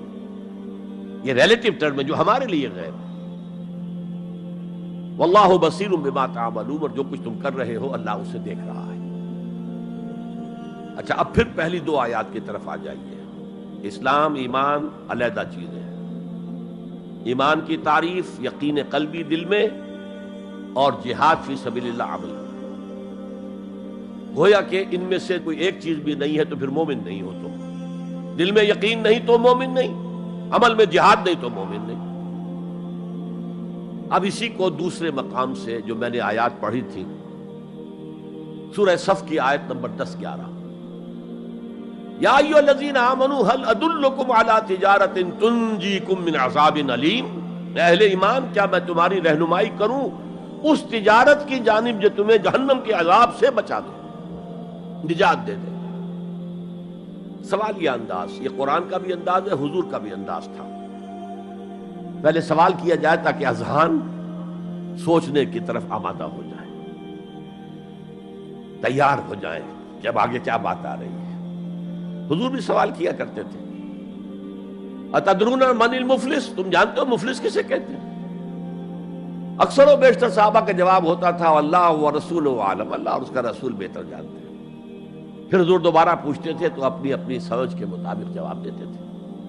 المفلس عندنا ما لا درہم لہ ولا دینارا. حضور ہم مصلف اسی کو سمجھتے ہیں جس کے پاس نہ درہم ہے نہ دینار ہے. فرمایا نہیں، میری امت کا مفلس وہ ہوگا جو قیامت میں حاضر ہوگا تو نمازوں کی بھی بہت بڑی گٹھری لے کر آئے گا، روزے بھی ہوں گے، عمرے بھی ہوں گے، حج بھی ہوں گے، نیکیوں کی بہت بڑی بڑی گانٹھیں ساتھ ہوں گی، لیکن حقوق العباد میں اس نے کوتاہی کی ہوگی. قد اکل مال ھذا، اس شخص کا مال ہڑپ کر لیا ہوگا غلط طریقے سے، بہنوں کا حصہ وراثت میں کھا لیا ہوگا، کسی پر تہمت لگائی ہوگی، کسی کی غیبت کی ہوگی، اور وہ سارے دعوے دار جمع ہو جائے، اللہ اس شخص نے میرے ساتھ یہ کیا، اللہ اس شخص نے میرے ساتھ یہ کیا، تو اس کی نیکیاں سب دے دی جائیں گی. اچھا بھائی، وہاں کوئی اور کرنسی تو ہے نہیں کہ اتنے ہزار جرمانہ یا اتنا لاکھ جرمانہ. اچھا تم اس کی نمازیں لے جاؤ، تم اس کے روزے لے جاؤ، تم اس کے حج اور عمرے لے جاؤ، خالی ہو گیا. اور دعوے دار اب بھی باقی ہیں، تو ان کے گناہ اب ان کے حساب میں پڑنے شروع ہوں گے، اور وہ ان کے گناہوں کے بوجھ تلے دب کر جہنم میں جھونک دیا جائے. یہ مفلس ہے. یہ انداز تھا، یہ قرآن کا بھی انداز ہے اور یہی حضور کا انداز تھا. یا ایھا الذین آمنوا هل ادلکم علی تجارۃ تنجیکم من عذاب علیم. اے ایمان والو، اے ایمان کے دعوے دارو، یا اے وہ لوگوں جو ایمان قانونی حاصل کر چکے ہو، یا اے وہ مسلمانوں جن کی رسائی ابھی تک حقیقی ایمان تک نہیں ہوئی. یا ایھا الذین آمنوا هل ادلکم علی تجارۃ تنجیکم من عذاب علیم. کیا میں بتاؤں تمہیں وہ تجارت، وہ کاروبار جس کا نفع کیا ہوگا کہ جہنم سے چھٹکارا پا جاؤ. اب یہاں 1 منٹ رک کر توقف کر کے نظم کلام کے اعتبار سے ایک نتیجہ سامنے لے آئیے. اگر وہ تجارت نہیں کرو گے تو جہنم سے نجات کی امید یہ تمہاری وشفل تھنکنگ ہے، تمہاری آرزویں ہیں، تلک امانیہم، یہ ان کی خواہشات ہیں جنہوں نے عقیدوں کی شکل اختیار کر لی ہے. یہ اللہ کا کلام ہے، یہ اس میں کوئی شے جو ہے محض شاعرانہ لفاظی کے لیے یا شاعرانہ مبالغے کے لیے تو نہیں ہے نا. گنجینہ معنی کا طلسم اس کو سمجھیو جو لفظ کے غالب میرے اشعار میں آوے. تو قرآن میں جو لفظ آ رہا ہے وہ ہر لفظ اپنی جگہ پر معنی کا خزانہ ہے. هل ادلکم علی تجارۃ تنجیکم من عذاب علیم. اب جواب سنیے، تؤمنون باللہ ورسولہ، ایمان لاؤ اللہ پر اور اس کے رسول پر جیسا کہ ایمان لانے کا حق ہے. بات وہی ہو گئی نا، وہ پہلا تمہارا قانونی ایمان تھا، اصل ایمان کچھ اور ہے. اسی کو سورہ نساء میں فرمایا یا ایھا الذین آمنوا آمنوا باللہ ورسولہ والکتاب الذی نزل علی رسولہ والکتاب الذی انزل من قبل. اے ایمان کے دعوے دارو، ایمان لاؤ جیسا کہ ایمان لانے کا حق ہے، اللہ پر بھی اور اس کے رسول پر بھی، اور اس کتاب پر بھی جو اپنے رسول پر اس نے نازل فرمائی، اور اس کتاب پر بھی جو پہلے نازل کی تھی. تؤمنون باللہ ورسولہ وتجاہدون فی سبیل اللہ باموالکم وانفسکم، بالکل وہی آیت نمبر 15 بن گئی کہ نہیں سورہ حجرات کی؟ ایمان لاؤ اللہ پر، اس کے رسول پر، یا ایمان رکھو اللہ پر اس کے رسول پر جیسے کہ ایمان کا حق ہے، اور جہاد کرو اللہ کے راہ میں اپنی جانوں اور مالوں کے ساتھ۔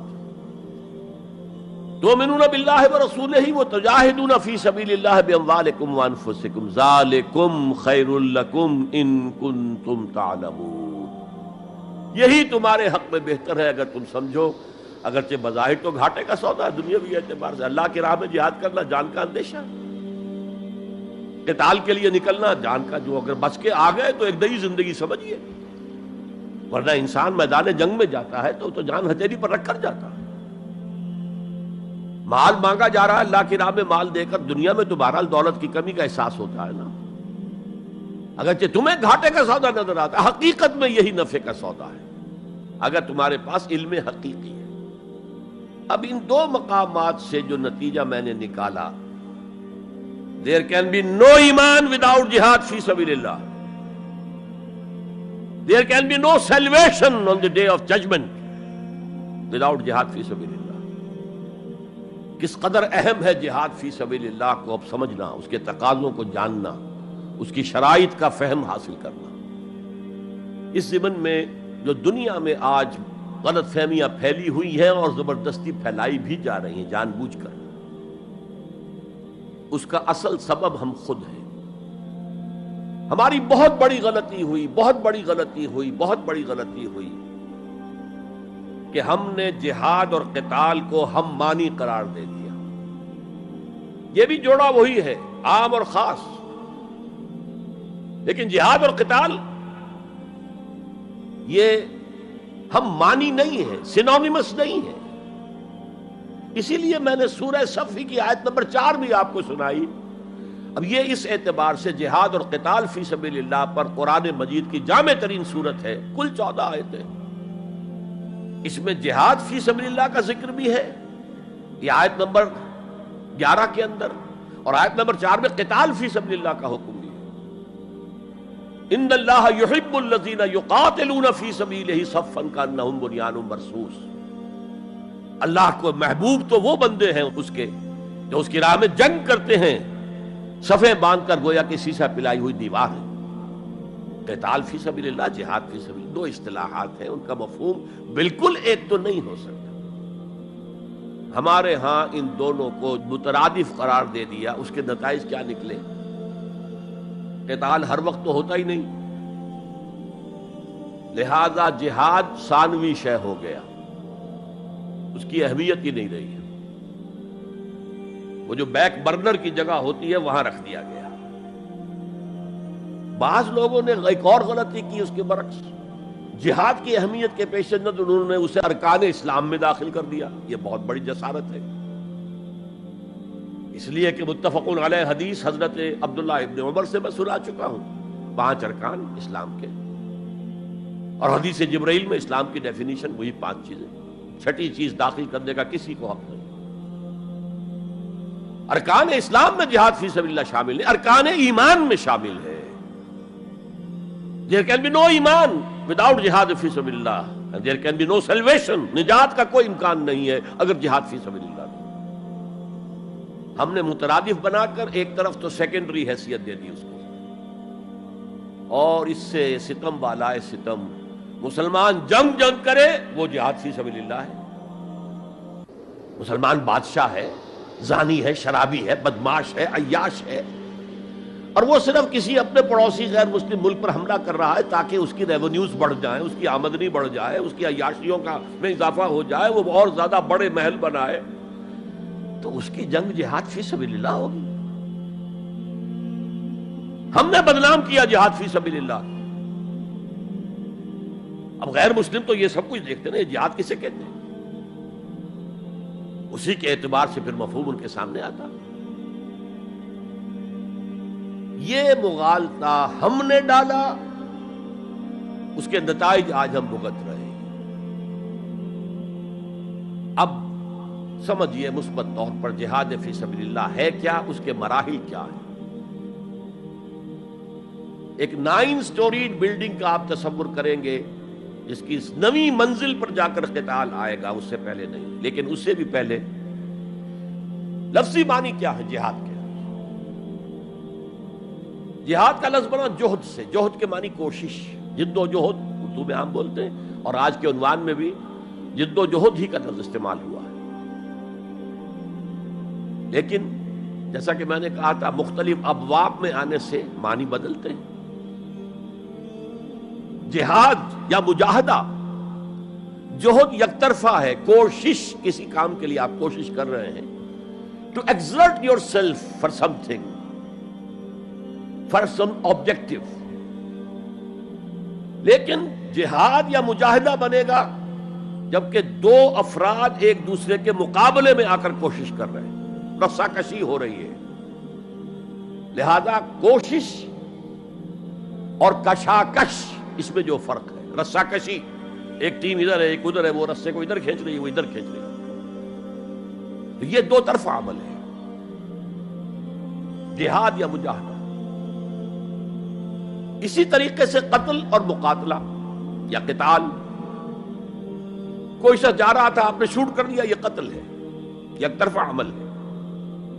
دو فوجیں آمنے سامنے ہیں، یہ ان کو قتل کرنا چاہتے ہیں وہ ان کو قتل کرنا چاہتے ہیں، یہ قتال ہے، یہ جنگ ہے. یا مقاتلہ ہے، دونوں مصدر ہیں یہ، جوہد، کوشش. اچھا انگریزی میں آپ کیا کہیں گے؟ To strive for something, کسی چیز کے لیے کوشش کرنا. اور جہاد کیا ہوگا؟ To struggle against something, وہ اگینسٹ ہوگا، اسٹرگل، محنت. اس فرق کو ذہن میں رکھیے. جوہد کوشش، ٹو اسٹرائیو کوشش کرنا. جہاد کشاکش، کھینچ تان، جہاں جوہد کے مقابلے میں آ جائے، وہ اس کو ناکام کرنے کی کوشش کرے، یہ اس کو ناکام کرنے کی کوشش کرے. ایک ویکنسی ڈکلیئر ہوئی ہے، اب آپ پورا زور لگا رہے ہیں، جو سفارش ہو سکے، جو کچھ ہو سکے کسی طریقے سے مجھے ملے. ایک اور شخص بھی زور لگا رہا ہے، یہ آپ کا جہاد ہو رہا ہے. اور قتل یک طرفہ عمل ہے، قتال جنگ ہے، دو طرفہ. اب دیکھیے یہ جو جہاد ہے یہ اس کائنات کی سب سے بڑی حقیقت ہے. Every living organism on this planet is continuously in جہاد. آپ خود کہتے ہیں اسٹرگل فار ایگزسٹنس، مقابلہ نہیں ہوتا اس میں. کاروبار میں مقابلہ ہو رہا ہے، ملازمتوں میں مقابلہ ہو رہا ہے، مقابلوں کے امتحان ہو رہے ہیں. حیوانات، جرثومے، چھوٹے چھوٹے سے، اسٹرگل فار ایگزسٹنس. اسے جہاد زندگانی کہیں گے آپ، جہاد زندگی. Every living creature, every living organism is engaged in continuous جہاد، اسٹرگل فار ایگزسٹنس. اس کو جہاد زندگانی کا لفظ دیا اقبال نے. یقین محکم عمل پہم محبت فاتح عالم، جہاد زندگانی میں ہے یہ مردوں کی شمشیریں. ایسا مسلمان بھی جب یہ کام کرتا ہے، جہد للبقاء، اسٹرگل فار ایگزسٹنس، اگر وہ شریعت کے احکام کے مطابق کر رہا ہے تو یہ عبادت ہے. اگر حرام ذریعے استعمال کر رہا ہے، غلط ذریعے استعمال کر رہا ہے، دھوکہ دے رہا ہے، جھوٹی قسمیں کھا رہا ہے، تو یہ حرام کے درجے میں چلا گیا. اور اگر آپ اپنی اس جہد بقا کو، جہاد وجود کو، جہاد زندگانی کو اسلام کے اصولوں کے مطابق کر رہے ہیں، یہ عبادت ہے. حضور نے فرمایا القاسم و حبیب اللہ، جو شخص محنت کر کے کماتا ہے وہ اللہ کا ساتھی، اللہ کا دوست ہے، حبیب اللہ. اور سب سے بہترین کھانا بتایا وہ ہے رزق جو اپنے ہاتھ کی کمائی سے ہو، محنت، مشقت. بہرحال یہ جہاد کا ایک آغاز ہے. میں نے کہا تھا یہ یونیورسل فینومینن ہے، یونیورسل، اس کائنات کی سب سے بڑی حقیقت یہی ہے. اس سے اوپر اٹھیے، انسانی سطح پر سب سے بڑا جہاد اپنے حقوق کا حصول، the freedom struggle. the struggle for self determination. کوئی قوم آ کر آپ پر حاکم ہو گئی، اس سے نجات حاصل کرنا، یہ جہاد فی سبیل الحریت. فی سبیل کسے کہتے ہیں؟ For the cause of, in the cause of. جہاد فی سبیل الحریت جائز ہے، سب کریں گے، سب کی آزادی حق ہے، کسی کو غلام بنا کر رکھنے کا کسی کو اختیار نہیں ہے. تو struggle for freedom it's a universal phenomenon. اور مسلمان بھی اگر کرے گا اور اللہ کی حدود کے اندر رہ کر کرے گا تو وہ بھی اللہ کے ہاں وہ اجر و ثواب کا مستحق ہوگا، بلکہ اگر جان دے دے گا شہید شمار ہوگا. اس لیے کہ حضور کی ایک حدیث ہے، من قتل دون مالہ فہو شہید. جو شخص اپنے مال کی حفاظت میں مارا گیا وہ بھی شہید ہے. اب آپ کہیں جا رہے تھے، آپ کے پاس کچھ مال ہے، جیب میں کچھ ہے، کوئی ڈاکو آ گئے آپ کو گھیر لیے. اب آپ کے پاس دو راستے، ایک تو آپ کہیں لو بھائی جو کچھ ہے یہ حاضر ہے، لے لو، میری جان بخشی کرو، اور ایک یہ کہ آپ ڈٹ جائیں. اس ڈٹ جانے میں اگر جان چلی گئی تو آپ شہید ہیں. من قتل دون مال ہی، تو مال سے تو 1000 گنا بڑی شے ہے حریت فی سبیل الحریہ. لیکن ہم نے کیا غلطی کی؟ فریڈم سٹرگل کو بھی جہاد فی سبیل اللہ کہہ دیا. بہت بڑی غلطی، جس کا سب سے بڑا مظہر میں آپ کو بتاتا ہوں. یہ mid 50s کی بات ہے. میں اپنے MBA سے فارغ ہو کر منٹگومری میں، جو اب سائیوال کہلاتا جا کر آباد ہو گیا تھا والدین کے پاس، الجزائر میں اس وقت فریڈم سٹرگل چل رہی تھی فرانس کے خلاف. تو اس کے لیے کچھ فنڈز حاصل کرنے کے لیے ایک وفد آیا پاکستان کے دورے پر. ایک تو کرنل صاحب تھے، کرنل عودہ، وہ تو داڑھی مونچھ صاف تھے جیسے ہوتے عام طور پر فوجی. لیکن ایک بہت بڑے عالم دین علامہ بشیر الابراہیمی الجزائری، بہت مشہور، بہت بڑے عالم، وہ بھی ساتھ تھے. انہوں نے جو تقریر کی عربی میں، جہاد فی سبیل اللہ، جہاد فی سبیل اللہ، واقعہ یہ کہ وجد میں آ گیا پورا مجمع. وہ لوگ تو وجد میں نہیں آ سکے ہوں گے جنہوں نے ترجمہ، جنہوں نے سنا ہے، لیکن میں عربی سے واقف تھا تو میں واقعتاً وجد میں آ گیا. قرآن کا بیان، حدیث کے بیان، جہاد فی سبیل اللہ کی اہمیت، جہاد فی سبیل اللہ کا مقام و مرتبہ. اچھا جو بھی ہو سکا پیسے ہم نے جمع کیے، کمیٹی بنائی، تھیلی پیش کی. Now prepare for the shock. جب یہ جہاد کامیاب ہوا تو ایک سوشلسٹ ریاست قائم ہو گئی. How come؟ اگر یہ جہاد فی سبیل اللہ تھا تو اسلامی ریاست قائم ہونی چاہیے تھی. اگر درخت آم کا تھا تو اس میں نمولی کیسے لگ گئی؟ معلوم ہوا کہ ہم نے غلطی کی تھی. ہم نے اسے جہاد حریت کی بجائے جہاد فی سبیل اللہ کہہ دیا. بھئی جہاد حریت جائز ہے اور اس کے لیے جان دینا بھی شہادت ہے، لیکن آپ نے اس کو جہاد فی سبیل اللہ کیسے کہہ دیا؟ چنانچہ یہ نوٹ کر لیجئے کہ میں نے جب افغانستان میں روسی فوجیں داخل ہو گئیں تو جو وہاں پر ایک سٹرگل شروع ہوئی ہے، ریزسٹنس شروع ہوئی ہے، میں نے اسے کبھی جہاد فی سبیل اللہ نہیں مانا. جہاد فی سبیل اللہ کا نعرہ لگوا کر امریکہ نے فائدہ اٹھایا، مرے افغان، اور کام بن گیا اس کا آرک رائیول جو ہے وہ ختم ہو گیا. اور نتیجہ پوری دنیا بھگت رہی ہے کہ بائی پولر کی بجائے یونی پولر دنیا ہو گئی. اور وہ جو ایک پول ہے جتنا طاقت کے نشے میں اس وقت چور چور ہے، وہ آپ کو معلوم ہے، مجھے تفصیل میں جانے کی ضرورت نہیں. میں نے کہا تھا جہاد حریت ہے، جائز ہے، to defend your country against an invader, لیکن اسے جہاد فی سبیل اللہ نہ کہیں.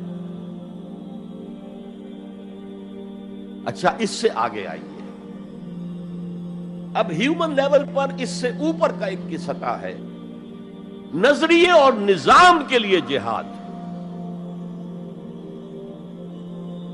ایک نظریہ تھا مارکسزم، اس کی بنا پر نظام جو بنا وہ communism. Who really believed in Marxism and communism, he struggled to establish a communist state. یہ جہاد ہے فی سبیل الاشتراکیہ، اشتراکیت کی راہ میں جہاد کر رہے ہیں.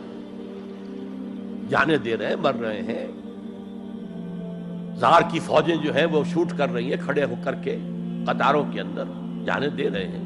اس کے بغیر تو ظاہر بات ہے شہنشاہیت، زار کی شہنشاہیت کہیں جگہ چھوڑ سکتی تھی، کہیں اپنی جڑ چھوڑ سکتی تھی؟ تو یہ جو جہاد ہے یہ ہے ایک نظریے کی بنیاد پر، اس نظریے پر ایک نظام قائم ہوتا ہے، جس نظریے میں وہ بلیو کرتے ہیں کہ یہی حق ہے، یہی انسان کے لیے بہتر ہے، اسی میں عدل ہے، اسی میں انصاف ہے، اس کو قائم کرنے کی جد و جہد کرنا ان پر فرض ہے۔ نہیں کرتے تو آپ کہیں گے ایسے جھوٹ موٹ کو بنا پھرتا ہے کمیونسٹ، اس کی تو ساری دوستیاں، اس کے سارے تعلقات جو ہیں وہ تو کیپٹلسٹ کے ساتھ ہیں، تو ان کے تنخواہیں لیتا۔ آپ کہتے ہیں کہ نہیں کہتے؟ یہ ہے جہاد، اگر وہ نظریہ ایمان ہے اور نظام اسلام ہے، اس کے لیے جو جہاد ہوگا وہ جہاد فی سبیل اللہ ہے۔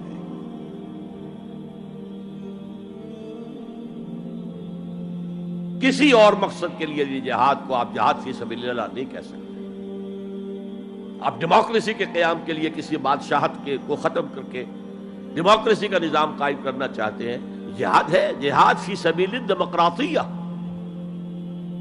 جہاد for the cause of democracy, جہاد فار دی کاز آف اشتراکیت۔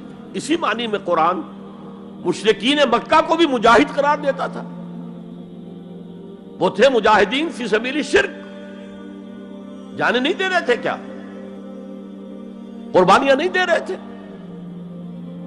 وہ اپنے عقیدے کے لیے، اپنے نظریے کے لیے، اپنے نظام کے لیے جانے دے رہے تھے۔ تو یہ ہے جہاد نظریے اور نظام کے لیے۔ پھر میں تیسری مرتبہ دوہرا رہا ہوں، اگر وہ نظریہ ایمان ہے اور نظام اسلام کا ہے، قائم کرنا پیش نظر ہے، تو وہ ہے جہاد فی سبیل اللہ۔ اب اس کے 3 لیولز ہیں، اور ہر لیول پر 3 سب لیولز ہیں۔ سب سے پہلا جہاد فی سبیل اللہ کا مرحلہ ہے کہ ایمان دل میں آ گیا تو ایک کشاکش اندر شروع ہو جائے گی۔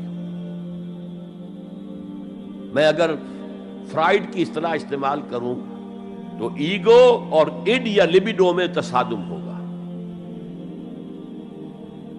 آپ کے نفس کی خواہش کچھ اور ہے، ایمان کہتا ہے غلط، کشاکش ہوگی کہ نہیں؟ یہ اندرونی جہاد ہے اپنے نفس کے خلاف۔ جیسے فرعون نے کہا تھا الیس لی ملک مصر وہذہ الانہار تجری من تحتی، کیا میں بادشاہ نہیں ہوں مصر کا؟ مصر کی حکومت میری نہیں ہے؟ اور کیا یہ ساری نہریں جو ہیں میرے نظام کے تحت نہیں چل رہی؟ اسی طرح برا نہ مانیے، ہمارا نفس کہتا ہے یہ جسم میرا ہے، میری ملکیت ہے، اٹس مائی ڈومین، میری خواہش پوری کرنی ہوگی۔ جیسے اس نے کہا میں نہیں جانتا کوئی خدا ہے میرے سوا اور میرے اوپر، میں نہیں مانتا۔ نفس بھی کہتا میں نہیں ماننے کو تیار، کیا حلال ہے کیا حرام ہے، کیا جائز ہے کیا ناجائز، میری خواہش پوری کرو۔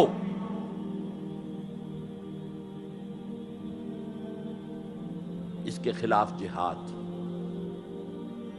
یہ پہلی منزل کا جہاد ہے۔ اور آپ کو معلوم ہے 3 منزلہ عمارت ہے، تو بلند ترین تو ہے تیسری منزل، اہم ترین ہے پہلی منزل۔ پہلی منزل بنے گی تو دوسری بنے گی، دوسری ہوگی تو تیسری بنے گی نا۔ پہلی منزل یہ ہے اور اہم ترین یہ ہے۔ اسی لیے مولانا روم نے کہا نفس ما ہم کم ترس فرعون نیست، میرا نفس بھی فرعون سے کم نہیں ہے، لیکن ایراعون نیست، اس کے پاس لاؤ لشکر تھا، اس نے زبان سے بھی کہہ دیا تھا انا ربکم الاعلی، میں ہوں خدا۔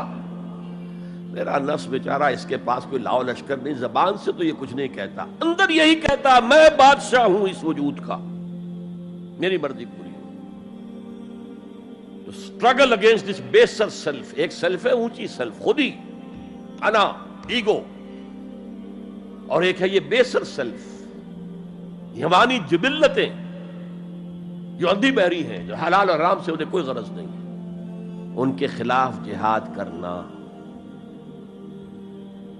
آپ نے فرمایا صلی اللہ علیہ وسلم المجاہد من جاہد نفسہ، اصل مجاہد وہ ہے جو اپنے نفس کے خلاف جہاد کر سکے۔ تمہارے اندر یہ دشمن تو بیٹھا ہوا ہے، تکڑا ہے، تمہیں کنٹرول کر رہا، چلے آؤ باہر کے دشمنوں سے جہاد کرنے کے لیے۔ تم نے ٹانگے کو گھوڑے کے آگے باندھ دیا۔ اور ایک دفعہ حضور سے پوچھا گیا ای الجہاد افضل یا رسول اللہ، اے اللہ کے رسول سب سے افضل جہاد کون سا ہے؟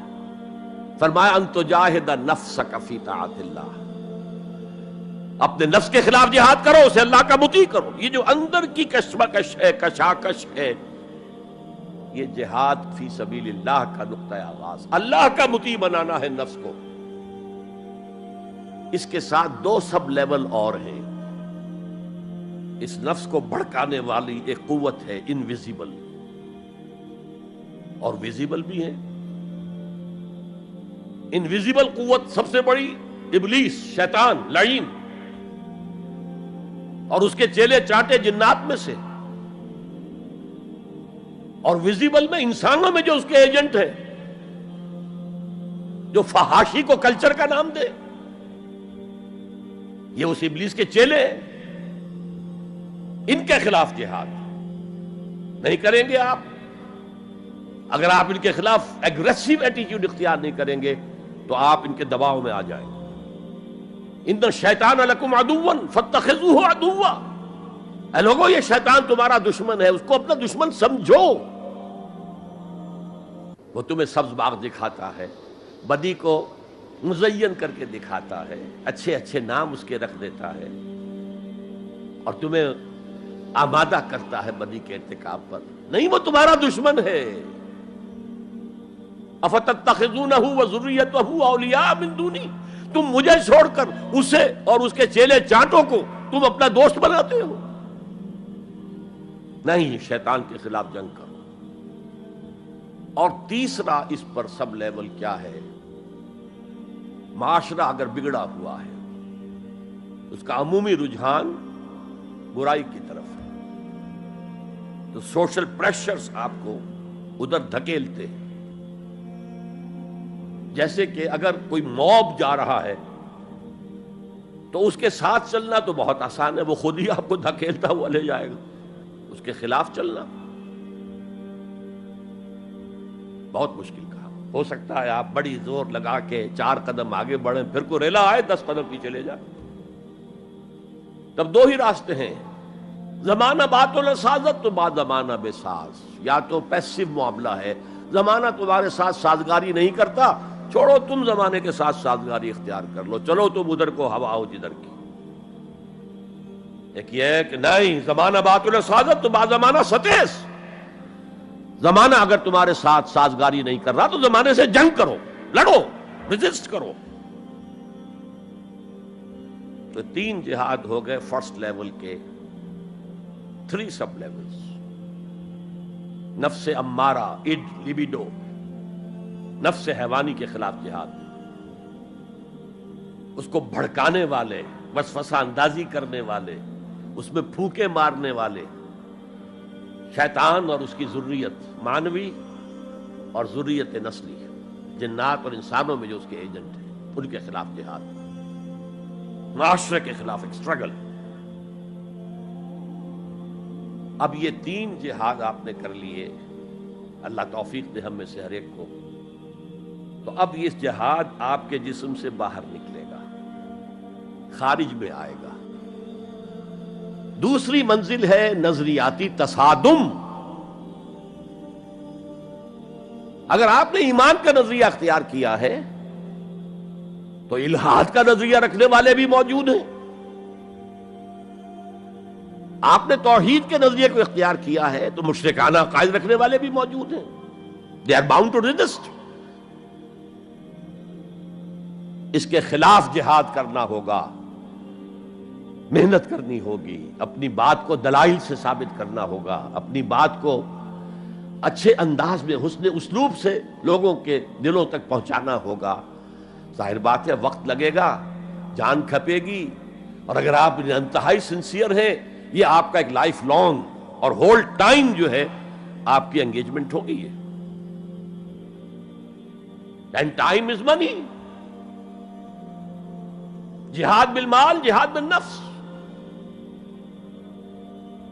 یہ ہے دعوت و تبلیغ کہہ لیں اسے، اپنے نظریات کو پھیلانا کہہ لیں. آخر مارکسسٹ نے اپنے نظریات کو پھیلایا پہلے پیور فلسفی کی سطح پر، ٹاپ انٹلیکچوئلز کو دنیا کے انہیں پوزیس کیا. اس کے بعد ادب کے ذریعے سے، ڈراموں کے ذریعے سے، شاعری کے ذریعے سے، افسانوں کے ذریعے سے وہ فکر جو تھا، طبقاتی شعور، کلاس کانشسنس کا شعور پیدا کیا. اور ہوتے ہوتے یہاں تک کہ ریڑی والے کے زبان پر بھی لفظ آ گیا استحصال. اتنا ثقیل عربی لفظ، استحصال کر رہے ہیں. یہ سارا کام یوں ہی تو نہیں ہو گیا. کتنے ادیبوں نے، کتنے ڈرامہ نویسوں نے، کتنے شاعروں نے اس فلسفے کو پھیلایا ہوگا. اچھا، اس کے بھی 3 سب لیولز ہیں. ہر انسانی معاشرہ 3 سطح کے لوگوں پر مشتمل ہے. ایک انٹلیکچوئل مائنورٹی ہوتی ہے، انٹیلیجنسیا ہوتا ہے، یا جسے ایک اور اصطلاح میں کہتے ہیں brain trust of the society. They control direction and destination of the society. ہوتے ہیں مائنورٹی، مائنیوٹ مائنورٹی، لیکن ان کا اور پوری قوم کا جو باہمی رشتہ ہے وہ کیا ہے؟ جیسے یہ دماغ اور پورا جسم. میری ٹانگیں مجھے لے کر چل سکتی ہیں، دوڑ سکتی ہیں، اگرچہ اب میں دوڑ نہیں سکتا گھٹنوں کے آپریشن کے بعد، لیکن بہرحال دوڑا بھی کرتا تھا. لیکن کدھر جانا ہے اس کا فیصلہ یہاں ہوتا ہے. یہ صلاحیت ٹانگوں میں نہیں ہے. ہاں، یہاں سے فیصلہ ہو دوڑو، دوڑیں گے. ہاتھ پکڑ سکتا ہے کسی چیز کو، کس کو پکڑے کس کو نہ پکڑے. ہو سکتا ہے کہ آپ نے ہاتھ بڑھا بھی دیا ہو، کسی کو لکڑی سوکھی سمجھ کر آپ جو ہے جنگل کے اندر سے ایندھن جمع کر رہے ہیں، اچانک آنکھ نے دیکھا وہ تو حرکت کر رہی ہے، فوراً اطلاع گئی، ارے یہ تو سانپ معلوم ہوتا ہے، یہاں سے حکم آیا ہاتھ کھینچ لو، فوراً کھینچ لیا. تو کنٹرول تو یہ کر رہا ہے نا. ماسز کسی معاشرے کی نہ ڈائریکشن معین کر سکتے ہیں، نہ اس کی ڈیسٹینیشن کا فیصلہ کر سکتے ہیں. یہ اس کا انٹیلیجنسیا ہے، یہ اس کا برین ٹرسٹ ہے، یہ اس کا انٹلیکچوئل ایلیٹ ہے. لہذا اس نظریاتی تصادم میں بھی پرائرٹی نمبر 1 وہ طبقہ ہے. اگر وہ آپ کے نظریات کے قائل نہیں ہوں گے، حامل نہیں ہوں گے، there can be no collective change in this society. افراد کچھ مل جائیں گے آپ کو، افراد کے اندر ہوتے ہیں جو قبول کر لیتے ہیں بس، لیکن معاشرہ ان کے کنٹرول میں. اور اس سطح کے لوگوں کو دعوت دینا، تبلیغ کرنا آسان کام نہیں.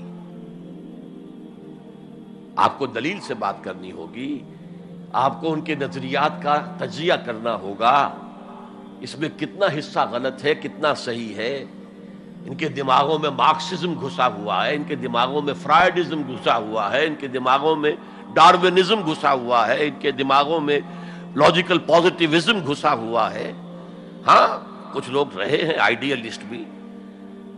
ایک ہندوستان میں مسلمان پیدا ہوا آئیڈیلسٹ فلسفی علامہ اقبال، اور دوسرے ہندو رادھا کرشنن، بہت بڑے آئیڈیلسٹ، اس میں کوئی شک نہیں. اور ان کو اللہ نے لمبی عمر بھی دی، تو انہوں نے جو تصانیف فلسفے پر لکھی ہیں علامہ اقبال نہیں لکھ پائے. تو یہ جو طبقہ ہے یہ عام واعظ و نصیحت سے اثر قبول نہیں کرتا. Because there is a barrier in their minds, in their brains. You have to pierce through that barrier, and only then you can approach their hearts. ان کے دلوں تک رسائی نہیں ہو سکتی براہ راست جب تک کہ یہ خول جو ہے، یہ نظریاتی خول، اس کو پیئرس نہ کیا جائے. اور اس کو پیئرس کرنا آسان نہیں ہے. کچھ ذہین نوجوان، فطین نوجوان، اعلیٰ صلاحیتوں والے نوجوان اپنی پوری زندگی اسی کام کے لیے وقف کریں کہ ایک طرف ان جدید علوم و نظریات کو گہرائی میں اتر کر پڑھنا ہے اور سمجھنا ہے. جب تک آپ ان نظریات کو جانیں گے نہیں، نفی کیسے کریں گے؟ آپ کیسے آج تجزیہ کریں گے کہ اس میں یہ حصہ صحیح ہے یہ حصہ غلط ہے؟ اور دوسری طرف قرآن کی گہرائی میں غوطہ زنی کرنی ہے تاکہ ہدایت جو اللہ کی آئی ہوئی ہے اس کو آپ اچھی طرح سمجھیں، اور پھر اس نور کی روشنی میں پھر آپ لوگوں کو ان چیزوں کے خلاف متنبع کریں کہ اس میں یہ غلطی ہے، اس میں یہ غلطی ہے، اکنامکس کی یہ تھیوری غلط ہے، باطل ثابت ہو چکی ہے، ڈارونزم جو ہے وہ بایولوجی کے میدان میں شکست دیا جا چکا ہے۔ لیکن یہ کہ یہ تو کام کرنا جو ہے it's a lifelong affair. اب ظاہر بات ہے آپ کے علم میں شاید ہو کہ جب مارکس کتاب لکھ رہا تھا داس کیپیٹال تو اسے فاقے آ رہے تھے، اسے کچھ سپورٹ کرتا تھا اینجلز، لیکن یہ کہ کچھ عرصہ ایسے بھی ہوا ہے کہ وہ بھی سپورٹ نہیں کر سکتا، لیکن پھر اس کی کتاب نے دنیا کو پوزیس کیا ہے، اس کے فلسفے نے لوگوں کو اپنی گرفت میں لیا ہے، تبھی تو پھر انقلاب برپا ہوا۔ اسی طریقے سے جب تک کہ کچھ نوجوان اسے اپنا پوری زندگی کا کیریئر نہیں بنائیں گے، اس کا کوئی امکان نہیں ہے کہ اس طبقے میں آپ کوئی ڈینٹ بھی ڈال سکے۔ اور اگر یہ نہیں ہوگا تو society as a whole, the state as a whole will never accept any change. اس سے نیچے آئیے، عوام الناس، ان کے دماغ کلین سلیٹ کی طرح ہے، اس میں نہ کوئی خناس ڈارونزم کا بھرا ہوا ہے، نہ فرائیڈزم کا ہے، نہ مارکسزم کا ہے، کچھ بھی نہیں، کلین سلیٹ ہے۔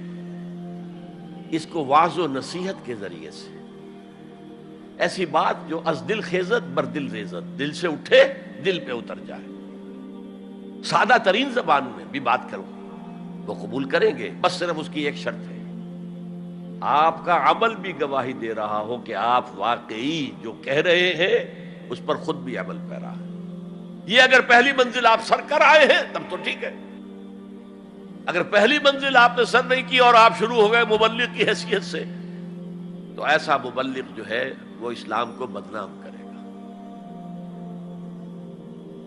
وَمَنْ أَحْسَنُ قَوْلًا مِّمَّنْ دَعَا إِلَى اللَّهِ وَعَمِلَ صَالِحًا وَقَالَ إِنَّهُ مِنَ الْمُسْلِمِينَ۔ اس شخص سے بہتر بات اور کس کی ہوگی جو اللہ کی طرف بلائے اور عمل نیک کرے اور کہے کہ میں بھی مسلمانوں میں سے ہوں، میں بھی کوئی بڑا اونچا آدمی نہیں ہوں، کوئی بہت اعلیٰ تم سے برتر نہیں ہوں، کہ خاص لیول پر جب انسان دینی اعتبار سے پہنچ جاتا ہے تو اب سب سے بڑا فتنہ جو لاحق اس سے ہو سکتا ہے وہ تکبر کا ہے، دوسروں کو بنظر استحقار دیکھنا۔ اگر یہ نہیں ہے، سنسیریٹی کے ساتھ اپنے مخاطب کی خیر خواہی اس کے ساتھ آپ بات کر رہے ہیں، تو یہ ہے موعظہ حسنہ۔ یہ میں جو کچھ بیان کر رہا ہوں یہ سورہ نحل کی آیت، ادعو الی سبیل ربک بالحکمہ، یہ ٹاپ لیول کے اوپر حکمت سے، دانشمندی سے، اور حکمت کسے کہتے ہیں؟ عقل کا سفر فطرت کی رہنمائی میں، اس کا نتیجہ حکمت ہے۔ عقل خالص کا نتیجہ فلسفہ ہے، فلسفے کی منزل سکیپٹسزم ہے یا ایگنوسٹسزم ہے، لا ادریت ہے یا ارتیابیت ہے، ثم لم یرتابوا آج ہم نے پڑھا ہے، وہی ارتیابیت ہے۔ تھرڈ لیول ہے کہ ہر معاشرے کے اندر کچھ جنہیں ہم سمجھیں گے کہ گمراہ کن طبقات ہیں، گمراہ کرنے والے، ان کی تبلیغی سول سروس موجود ہوتی ہے، انہیں تنخواہیں ملتی ہیں اسی کی کہ وہ آپ کے نظریے کی نفی کریں اور اپنا نظریہ، اپنا عقیدہ پھیلائیں۔ یہ لوگ ادھار کھائے بیٹھے ہوتے ہیں، یہ سمجھنے کے موڈ میں کبھی نہیں ہوتے، ان کا تو انداز مناظرانہ ہوتا ہے، بس سمجھنا سمجھانا پیش نظر نہیں ہوتا۔ You have to meet them in their own elements۔ اگر نہیں کریں گے تو عوام الناس پر بہت برا اثر ہوگا، عوام الناس جو ہیں وہ تو پھر زیر اثر آ جائیں گے ان کے، جیسے کہ پادری فینڈر آیا تھا انڈیا میں، ابھی جب کہ ایسٹ انڈیا کمپنی کی حکومت شروع ہوئی تھی، کلکتے ہی سے انگریز شروع ہوئے تھے، کلکتے ہی سے مشنری ورک شروع ہوا تھا، وہیں پہلا پریس لگا تھا، وہیں اردو کی بائبل چھپی تھی،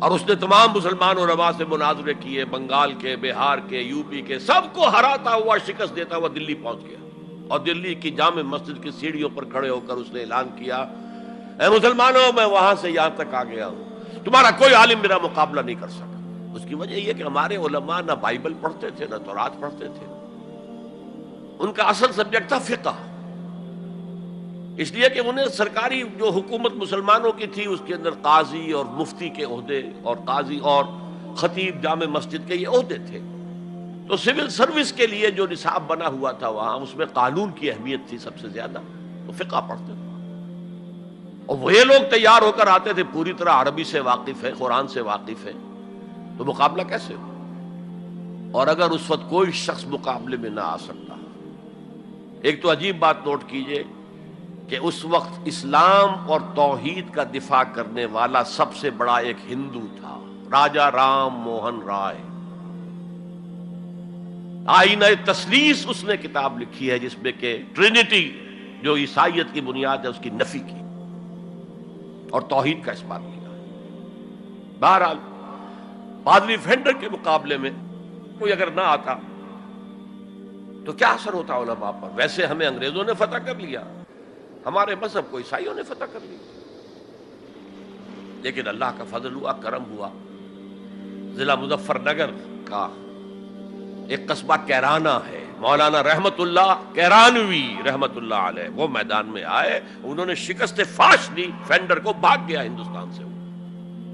تو یہ جدال اس کو قرآن کہتا ہے، مناظرہ نہیں، عام لفظ استعمال ہوتا ہے مناظرہ، قرآن کہتا ہے مجادلہ، لیکن اس کے لیے بھی کیا کہتا ہے؟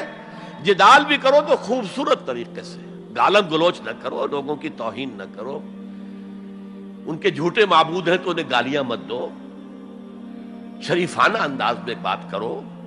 یہ تین لیولز دعوت، ظاہر بات ہے کہ اس طرح کے مناظرے کے لیے بھی اسپیشل ٹریننگ کی ضرورت ہوتی ہے۔ اگر آپ ان مذاہب کی گہرائی میں نہیں اترے ہوئے، ان کی تاریخ کی جو ہے پورا پس منظر آپ کو معلوم نہیں، ان کے اسکرپچرز کو آپ نے نہیں پڑھا ہے، تو آپ کیسے کریں گے مناظرہ؟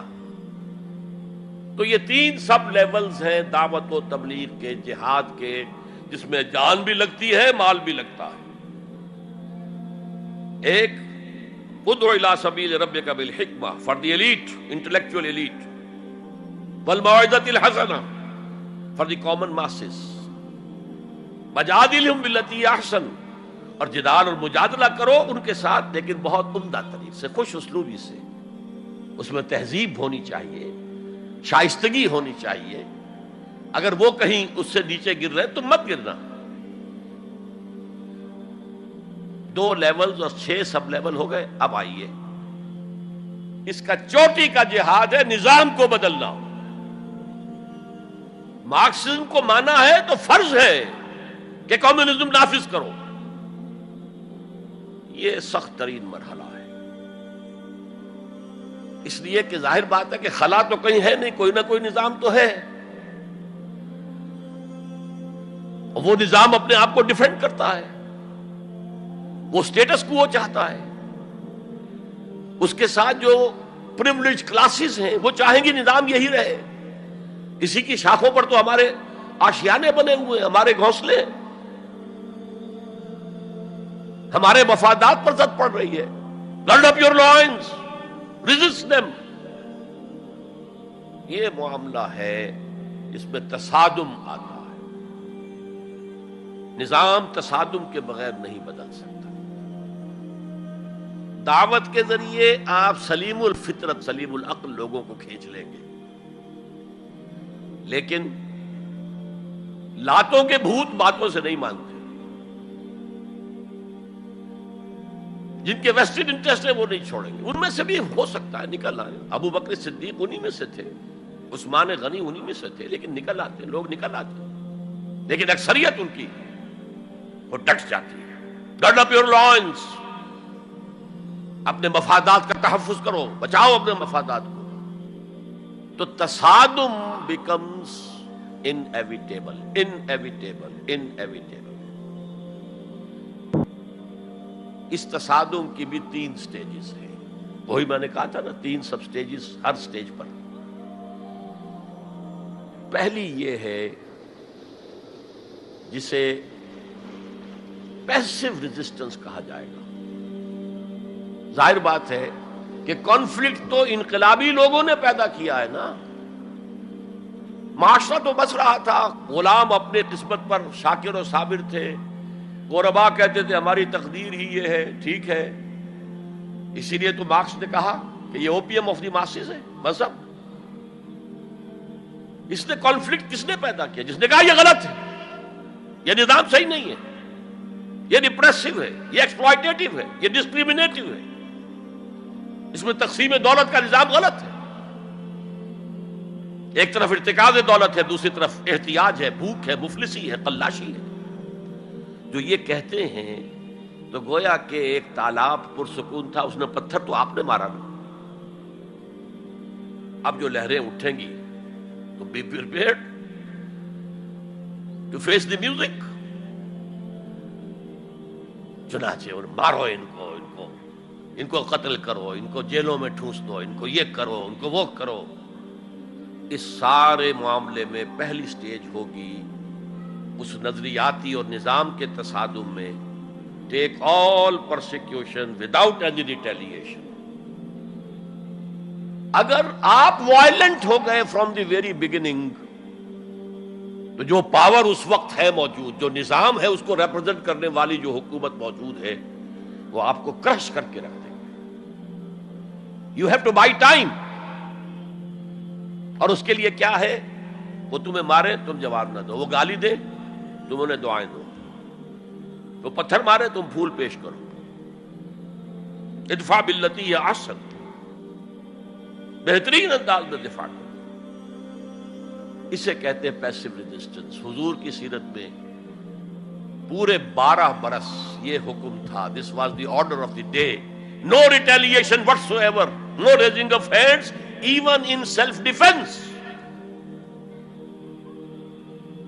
اور یہ میں آپ کو بتا چکا ہوں، مہاتما گاندھی نے کہا سرحدی گاندھی عبد الغفار خان سے کہ میں نے یہ عدم تشدد جو ہے، تشدد کا جواب تشدد سے نہ دینا، یہ میں نے سیکھا ہے حضرت مسیح سے اور حضرت محمد سے صلی اللہ علیہ وسلم۔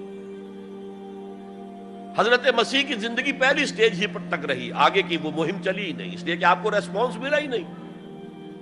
کہتے ہیں کل 72 آدمی ایمان لائے تھے ان پر، اور ان میں سے بھی 12 تھے جو ان کے مخلص ساتھی تھے، حواریین تھے، ہر وقت ساتھ رہتے تھے، اور ان میں سے بھی ایک وہ تھا جس نے غداری کر کے گرفتار کرایا ہے ان کی اپنی روایت کے مطابق۔ اس کو چھوڑیے، تفصیل میں نہیں جانے کی ضرورت نہیں۔ تو بہرحال اس سے اگلی سٹیج کیسے آتی؟ دعوت وہ دیتے رہے، وعظ کہتے رہے، یہ سب کچھ کرتے رہے، سیکنڈ سٹیج تک رہے، تھرڈ سٹیج تک تو جب تک کہ قوت حاصل نہ ہو you can't proceed. If there's no response, you can't go forward.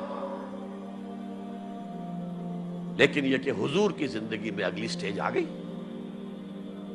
ساتھی آئے، انہیں مارے کھانی پڑی، دہکتے ہوئے انگاروں پہ لٹایا گیا، جانوروں کی لاشوں کی طرح ان کی گردن کے اندر رسیاں باندھ کر انہیں گھسیٹا گیا گلیوں کے اندر، سب کچھ ہوا ہے، برداشت کیا، انہیں قتل بھی کیا گیا۔ حضرت سمیہ، حضرت یاسر پہلے مقتولین ہیں، میاں بیوی رضی اللہ تعالی عنہما، سب کچھ ہوا ہے، برداشت کرو، اسبرو، صبر کرو۔